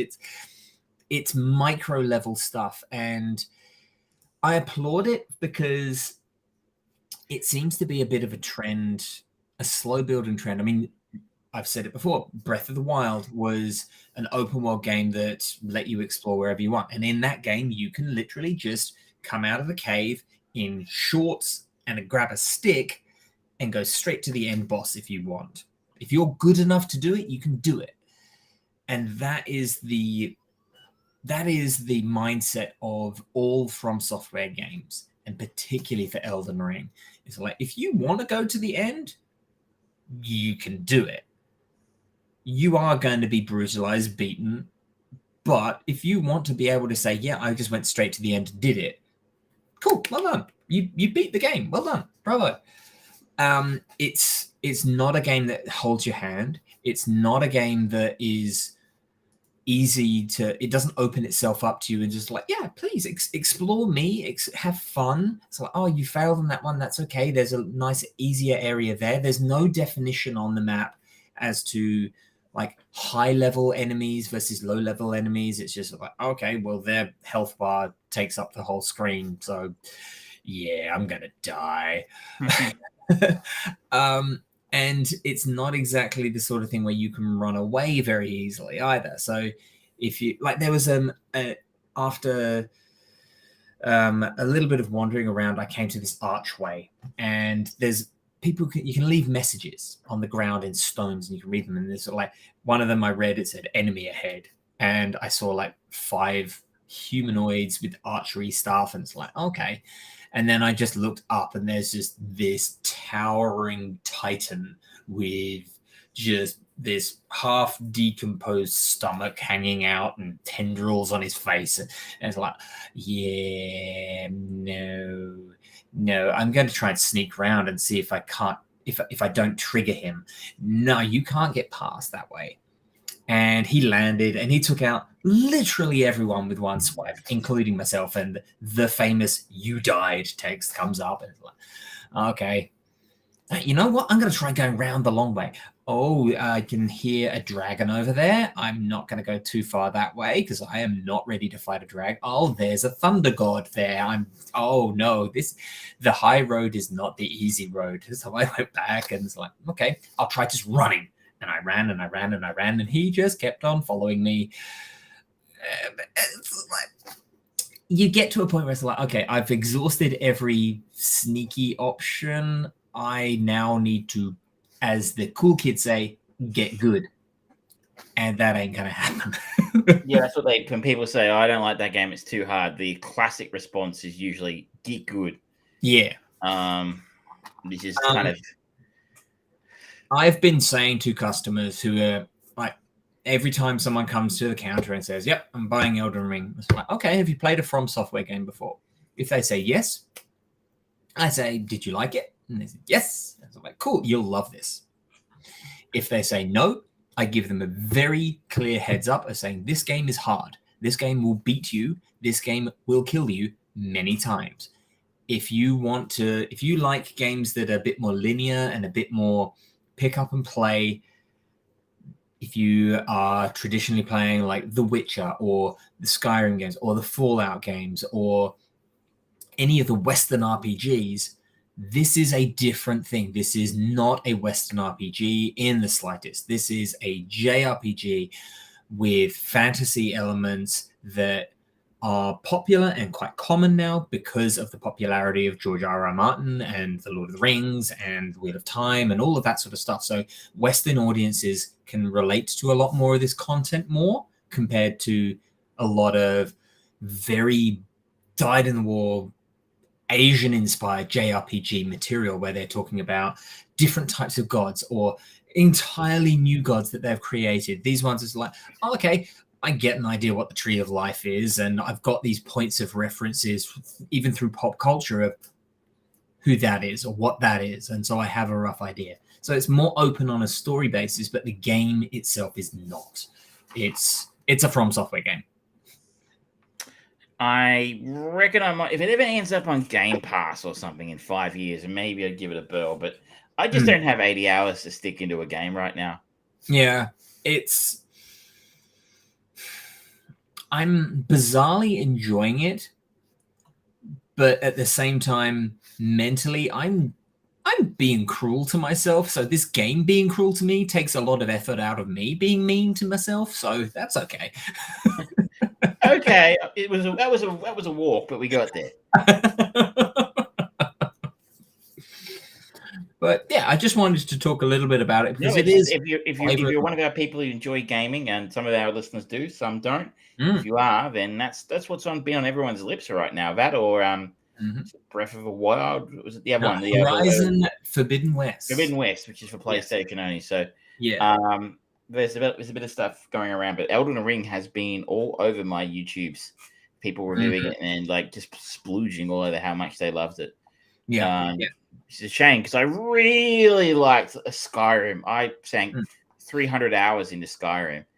And I'm like, I would love it if there'd been like, I know Elder Scrolls 6 is coming, Mhm. but that could be like 2 or 3 years, knowing Bethesda. So, Well, I think the current plan is if timelines keep going and they don't miss deadlines, I think it's going to be Starfield is the next game from Yeah. Bethesda, and then it's going to be Skyrim or Elder Scrolls 6 or whatever they call it. not hold our breath. The next one that I'm looking forward to though is the end of this month, Tiny Tina's Wonderland. Yes, from Gearbox. Dungeons and Dragons meets Borderlands. I'm okay with that. See how that goes. All right. Well, yeah. So that was me talking about that. Can I talk a little now? I'm gonna go two things quickly, and that's kind of me for today. We might even finish on a sprightly under 2 hours. We'll see how we go. We'll see how we go. Guardians of Justice. Let's just like get all the interesting ones out the door. So as I said at the start of the show, this has just landed, I reckon, today. Like we're literally like it was barely any reviews on IMDb. There's barely any information on the characters on IMDb. This is fucking weird. Okay. This is really, really weird, and not in a good way. Oh, okay. So I am an episode and a half in. I had a quick squeeze this afternoon after I finished work and while I was eating dinner. After keeping the Earth at peace for 40 years, alien superhero Marvelous Man leaves a mission to both his bitter, violent Lieutenant Nighthawk and idealistic The Speed to stop nuclear war. Marvelous Man, Nighthawk, The Speed. Whatever could that be? I don't know. It stars, inverted commas for people who are listening at home, Denise Richards, Diamond Dallas Page is in a starring role as Nighthawk. Like, and don't get me wrong, I love DDP. Like, he's one of my favorite wrestlers of all time. And DDP Yoga is the bomb. If you like yoga and stuff, it's worth a try. But he's no actor. No. He was in a Rob Zombie film once. I remember seeing him in that, but I didn't see him in many roles. But he's in quite a central role in this film as Nighthawk, who's essentially the Batman facsimile. The dollar store Batman. We've got Batman at home in the cupboard. And Shani Vincent is the other one who plays the Speed, which is the Flash knockoff. And most people be like, who the fuck is Shani Vincent? She is Australian. That's why I know who she is. She was in Home and Away for 7 years. And she was also in one of the better horror films of the last decade, You're Next, in 2011. Which I really, really liked. And I thought she was going to go places after that, but I was wrong. She really, really hasn't. This show is weird. It is created by Adi Shankar, who I believe is best known for doing Castlevania. I know it's a video game. I never played it. I think the TV show was quite well received. I didn't watch it. But this is fucking weird. So it's obviously a parody of the Justice League. It mixes mediums quite significantly. So it's quite a lot of animated material of varying qualities. So it might go from sort of anime level, fully quality animated intro into pixel art into live action. Okay. So it's really mixing its mediums up interchangeably throughout the episode. Okay. And they're short episodes. They're like 25 minutes or so per episode. Okay. Marvelous Man, Superman, kills himself on live TV with their version of was it Caltonian bullet? Like kryptonite bullet. Okay. And he kills himself on live TV because he's tired and stuff. And the show's basic gist so far has been the rest of it, Guardians of Justice, get together to try and figure out what happened, because maybe it was a murder. Did he really commit suicide? We wouldn't do that. Surely he wouldn't. If he did, why? Is somebody behind this? Okay. And the insinuation is that somebody in the Guardians was somehow involved in the murder, inverted commas, of Marvelous Man. Okay. But God, it's weird. So it's not for children. Yeah. It's quite graphic in parts. I would say not as graphic as The Boys or Invincible. Okay. But still quite graphic, and so definitely not for children. Mm-hmm. But the acting is fucking terrible. Oh no. It's terrible. Like, I mean, sorry, I feel like maybe it is. They feel kind of go, you had to know that this is not good, because some of the animation's high quality stuff. Okay. So that says to me that's not cheap. No. No, I mean, it looks like quality cel-shaded animation. Now, that could be still done on a computer. I don't know. But it's quality animation. They have not cut funding on that. So that says to me, this has a budget. This guy did Castlevania for Netflix, so he has a bit of a track record. I assume he had some money. Yeah. It's been popping up on, they're advertising it, Netflix, on that platform. They're not burying it. So it just seems really odd that this product would have such a cheap look. I mean, it's a different type of cheap look. So what was that Jupiter show? Remember that was the superhero Jupiter show? Rising. Yeah. Jupiter Rising. Yeah. It was not. Is that not? That's not the one with. That's not the Wachowski brothers film, is it? That was. No, that was Jupiter Ascending. Oh, completely different. I mean the same thing. That one looked enough. Remember that one looked cheap. Yeah. But it looked like cheap trying to look expensive. You know what I mean? Yeah. Like this one looks like it's trying to evoke the aesthetic of an early 90s look, like a film you would see on MST3K. Okay. But so I can only imagine that's deliberate. Like they'll have two police investigating murders, and one of them will be a small person. You're like, okay, is this supposed to be a joke? Like, because that's a sort of piece of casting there. It's just really fucking weird, and I can't figure it out. Like, so Dallas Page, he's not an actor. He's not an actor. He's great value, great wrestler, interesting dude. Not an actor, and it shows in the first moment he's on screen, and he's in it a lot. He's a really important character. Why would you cast? You could cast a lot of people. Why would you cast Dallas Page? It's not like he's got. And it's been 20 years since he's his peak as a professional wrestler. So he's been retired a long time. It's not like you're going to bring a legion of fans along to check out Dallas Page's new thing. Like, I will say though, in his first fight scene, the first guy he dispatches, he does so with a diamond cutter. I'm like, I saw that. I understood that. Denise Richards has always been a terrible actor. And her peak was 20 plus years ago. Joni Vincent, I think, is a fine actor in her moment, but she's doing her Australian accent in this. Okay. And it's kind of like it kind of feels like Home and Away level acting. And I'm like, I know she can do better. So I'm like, is this deliberate? Some costumes look like they're kind of made up of cut out, those foam mats they put on at the gym. Oh no! They look like they've been cut up and turned into costumes, and that's what they look like. And they really look like that. And you're like,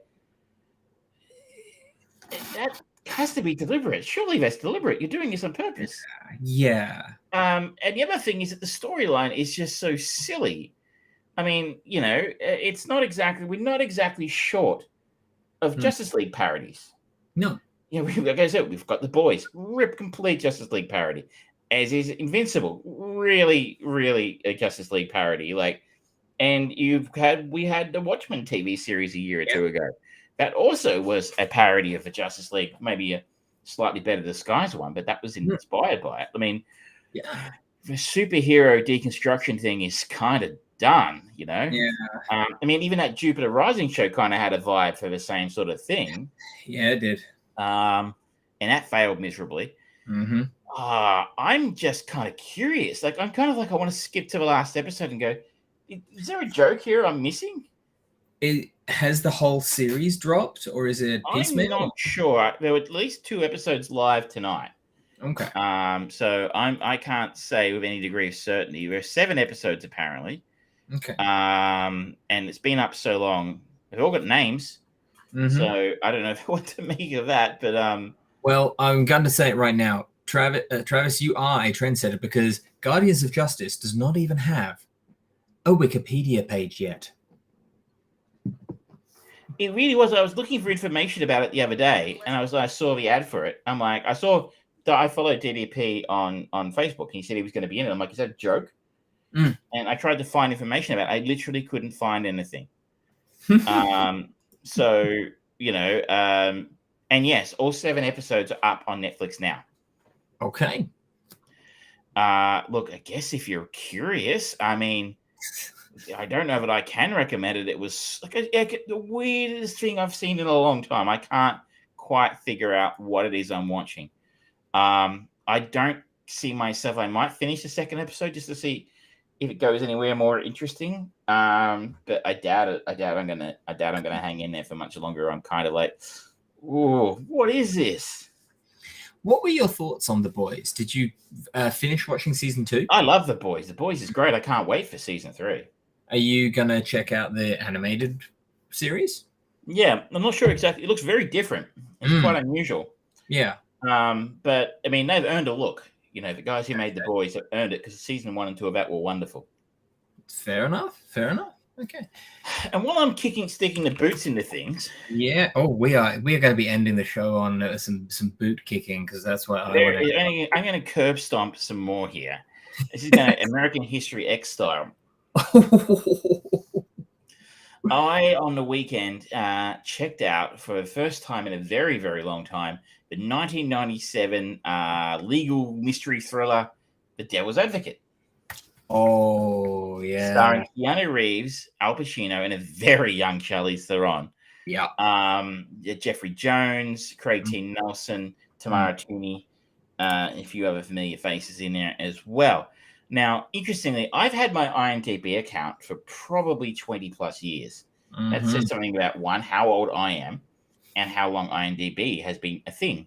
And interestingly, occasionally I'll look at a film and people will be like, what do you think of that? And I'm like, oh, I didn't like that much or whatever. And I'll look at it and go, huh, you rated that film a 7 in 2000. Yeah. So I had at some point seen this film in the past and given it a 5. I think I was being a bit generous. Oh. An exceptionally adept Florida lawyer is offered a job at a high-end New York City law firm with a high-end boss, the biggest opportunity of his career to date. So Keanu Reeves plays the young hotshot lawyer, Kevin Lomax, who's never lost a case. In Florida, his wife is played by Charlize Theron as Mary Ann Lomax.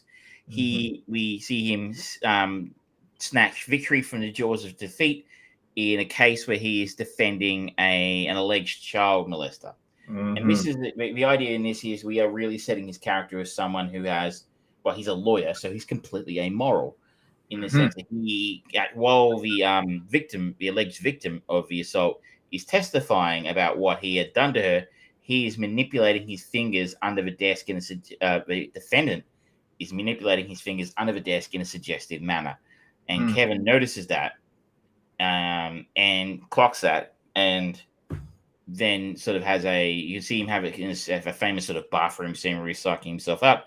A journalist comes in, gives him some stick about, well, mate, you can't win them all. And he comes out and absolutely tears the alleged victim a new one and wins the case. Yeah.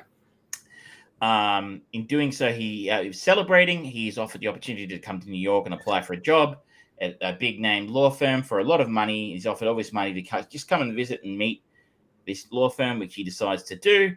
The law firm is run, of course, by Al Pacino, who plays John Milton. And I believe every Al Pacino line in cinema here at Fourth should start with, "Hooah! I'm John Milton. Hooah!" You pass the pencil, please. And John Milton, he wrote Paradise Lost. So there's all this biblical shit going on in this film as it does quickly become apparent that something's not quite right in this firm. And long story short, Al Pacino is Satan. Yes. Of course, Um, Satan is the head of a law firm. What a stretch. What else would Satan do? And he is grooming Kevin as his protege. It later comes, and there's always sort of mysterious shit happening at the firm. Like Jeffrey Jones plays an lawyer named Eddie Barzoon, who's apparently talking to the Justice Department, and he is hunted down by these spectral figures whilst jogging around Central Park Lake and dies of a heart. It's beaten to death, actually. It's beaten to death by these homeless people who are possessed by demons, it's insinuated. All the while, Mary Ann Lomax is going insane at her property because she'll go out with some of the other wives and girlfriends of people who work at the firm, and she sees their face turn into demons and stuff, and she cuts their hair just the way Al Pacino's John Milton tells her to, and she accuses him of rape at one point while he was actually in court with Keanu Reeves, and she ends up being committed and killing herself. I mean, well, they put poor old Charlize through the ringer in this film. Oh, yeah.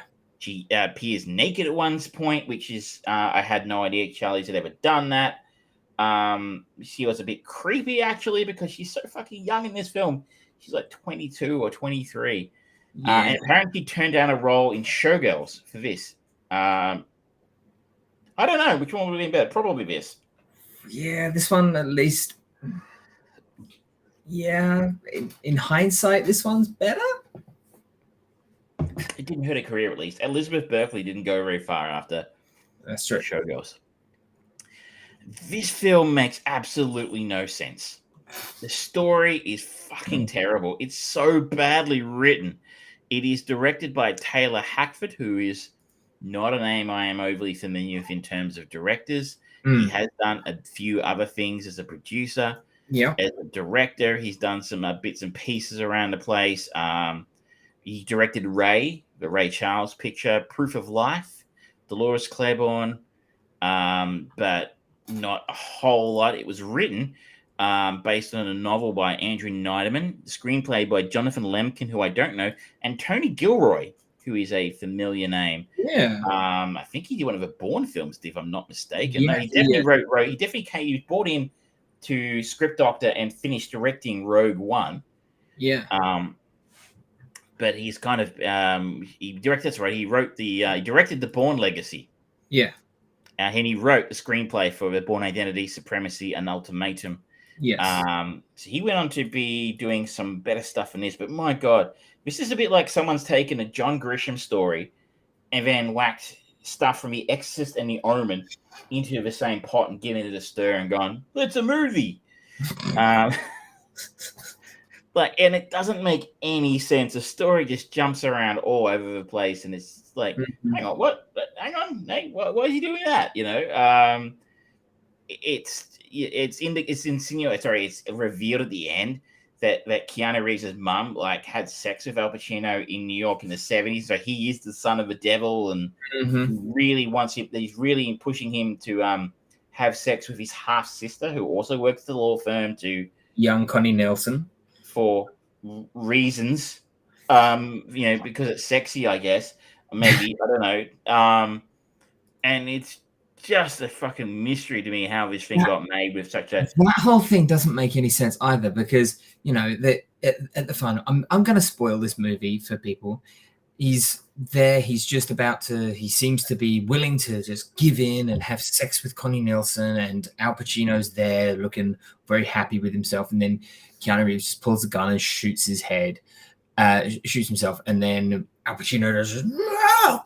Really dramatic no, and there's fire behind him and everything, and then it just suddenly flashes to Keanu Reeves is still in the toilet. Flashback to his whole thing was a dream. Yeah, so if the devil was able to do that, why did he scream? Why have this dramatic thing? As like, I think you understand, though. I mean, every now and again, you're playing a game. You forget to hit the quick save button. You've got through the next hour of a game, and you're like, "Fuck!" I get killed by a boss. And you look at your save file, and you're like, "Oh, it was like an hour ago. I got to replay that hour of game now." You know, it's a frustrating moment in time for anybody, really. Okay, that's fair. That's fair. But even in the end, it's insinuated that, you know, despite the fact that this time Keanu Reeves makes a different choice in that courtroom and doesn't get the child molester off. It's later in the original run through. John Milton tells him, "Oh, they found him last week with a 10-year-old girl in the back of his car, dead." And so this time, the actual child he doesn't get him off and make sure child molester gets convicted, but he loses the case in the protest. And then he's chased out of the courthouse by a reporter going, "Oh, a lawyer with a conscience. It's a big story. Come on, talk to me. And he agrees to talk to the journalist the next day, and the journalist, of course, is the devil. So even in defeat, the devil still wins. Yeah. It's such a tiresome movie. We had to break it into 2 different parts to make it all the way through. So it's trying to pull those sort of spooky little things that worked really well in a film like The Omen, or obviously The Exorcist, which is an all-time classic, or just any kind of scary film that actually works. And those supernatural elements just kind of separate like oil and water from the legal drama. The legal drama is actually kind of interesting. There's Keanu Reeves gets assigned a big case where Craig T. Nelson's character, Alexander Cullen, who is some sort of rich person in New York, is accused of killing 3 people. Yeah. And he's put on trial, and it's like, this is your big test, Kevin. Was it Kevin? Yeah. And you're gonna, do you get this guy off or not? And that whole drama, and you get we see a little bit of discovery about, backgrounding on Cullen's story. Where was he? Was there did he have an alibi? Is his alibi lying? And that kind of thing. And I am a fan of police procedurals and courtroom dramas. But that was because that kind of made sense to me. It was kind of a lot more entertaining than. I remember the scene where he's coaching one of the witnesses, and he just off the fly just goes, "Is he circumcised?" And it's like, that's actually really good. That. Yeah, you've been boning him for the last 6 months. Surely you'd know. Yeah, it was actually quite a good scene. But you're right. Everything else around it is like, what? Keanu just doesn't. I feel like people love Keanu. Don't get me wrong. I love Keanu too. He is good because he stays in his wheelhouse.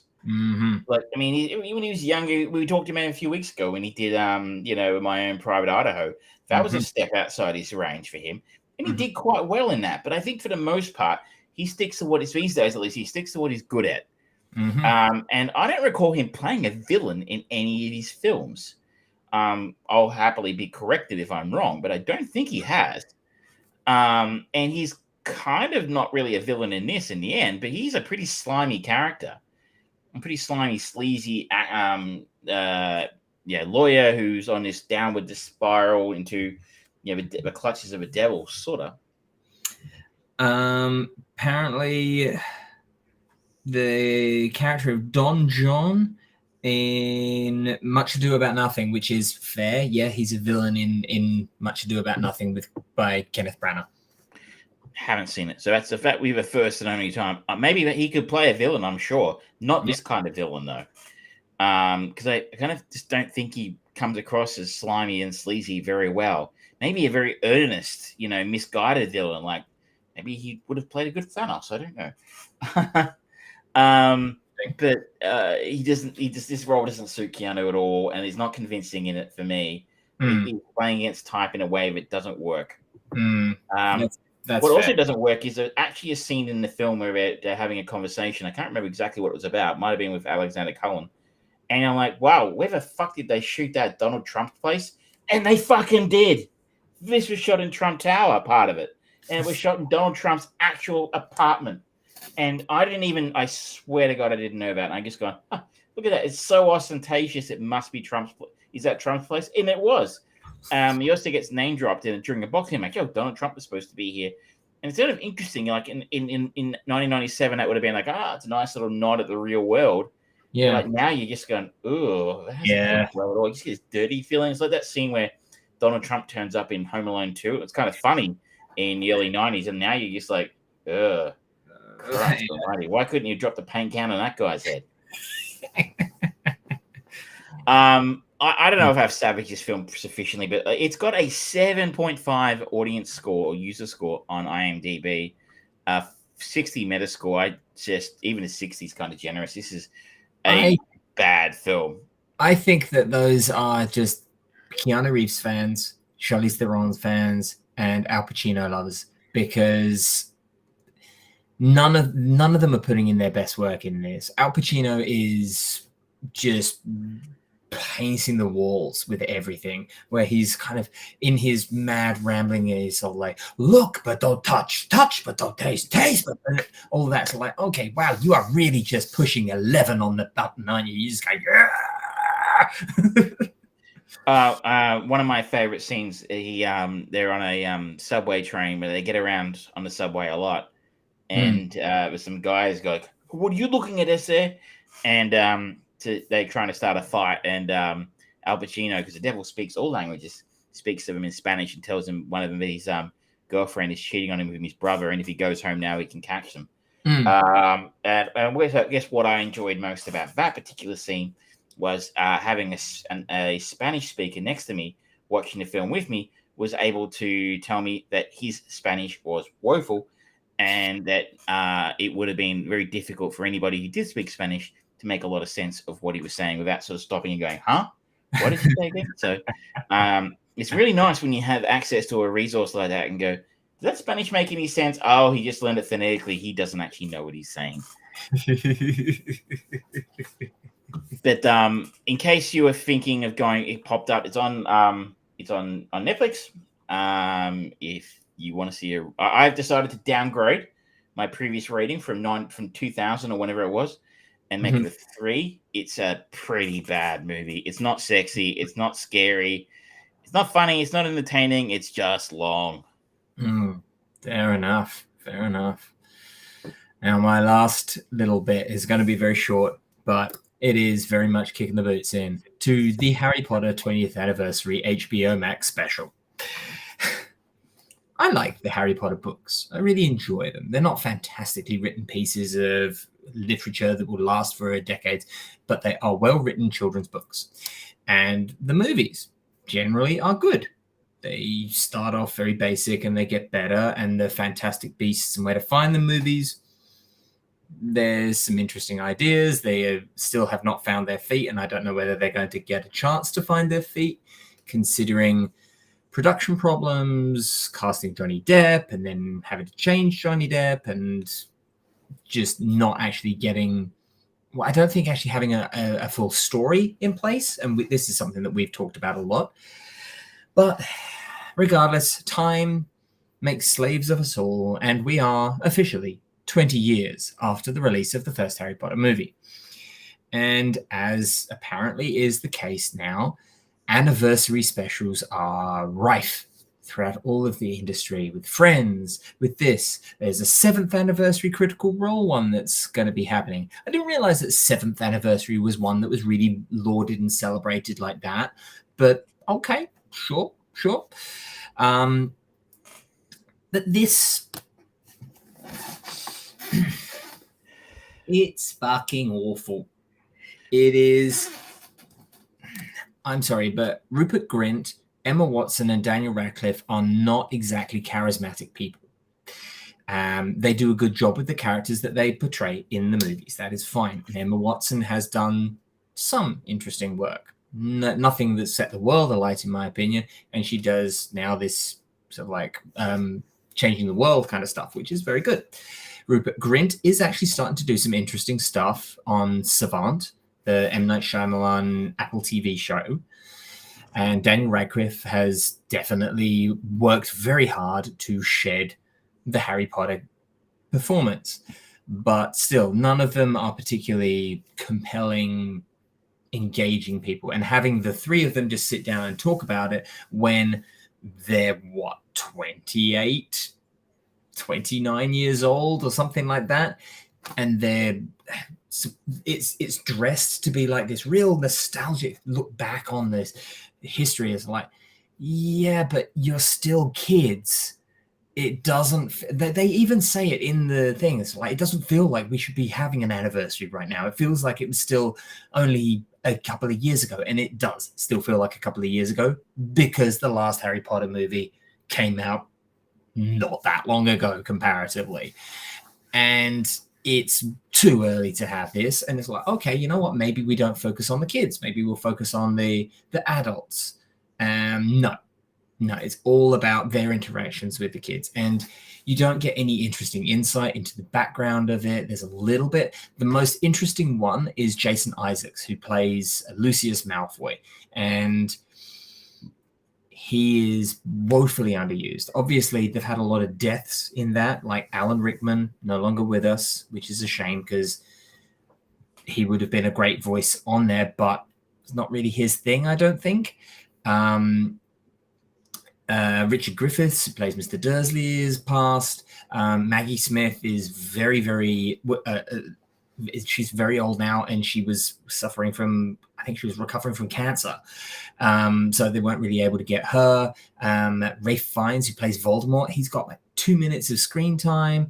Helena Bonham Carter and Gary Oldman are there, but they don't get much screen time. It's like, okay, this is literally a puff piece to get people interested and rewatch the Harry Potter movies. And this is my warning to Hollywood. Stop it. Just stop it. These anniversary things are not necessary. Wait until they're fucking 50 years old. Go back to them when time has actually passed, when we aren't still just fucking watching them. And maybe these movies will always be watched because they're great for the young kids to grow up with and all of that stuff.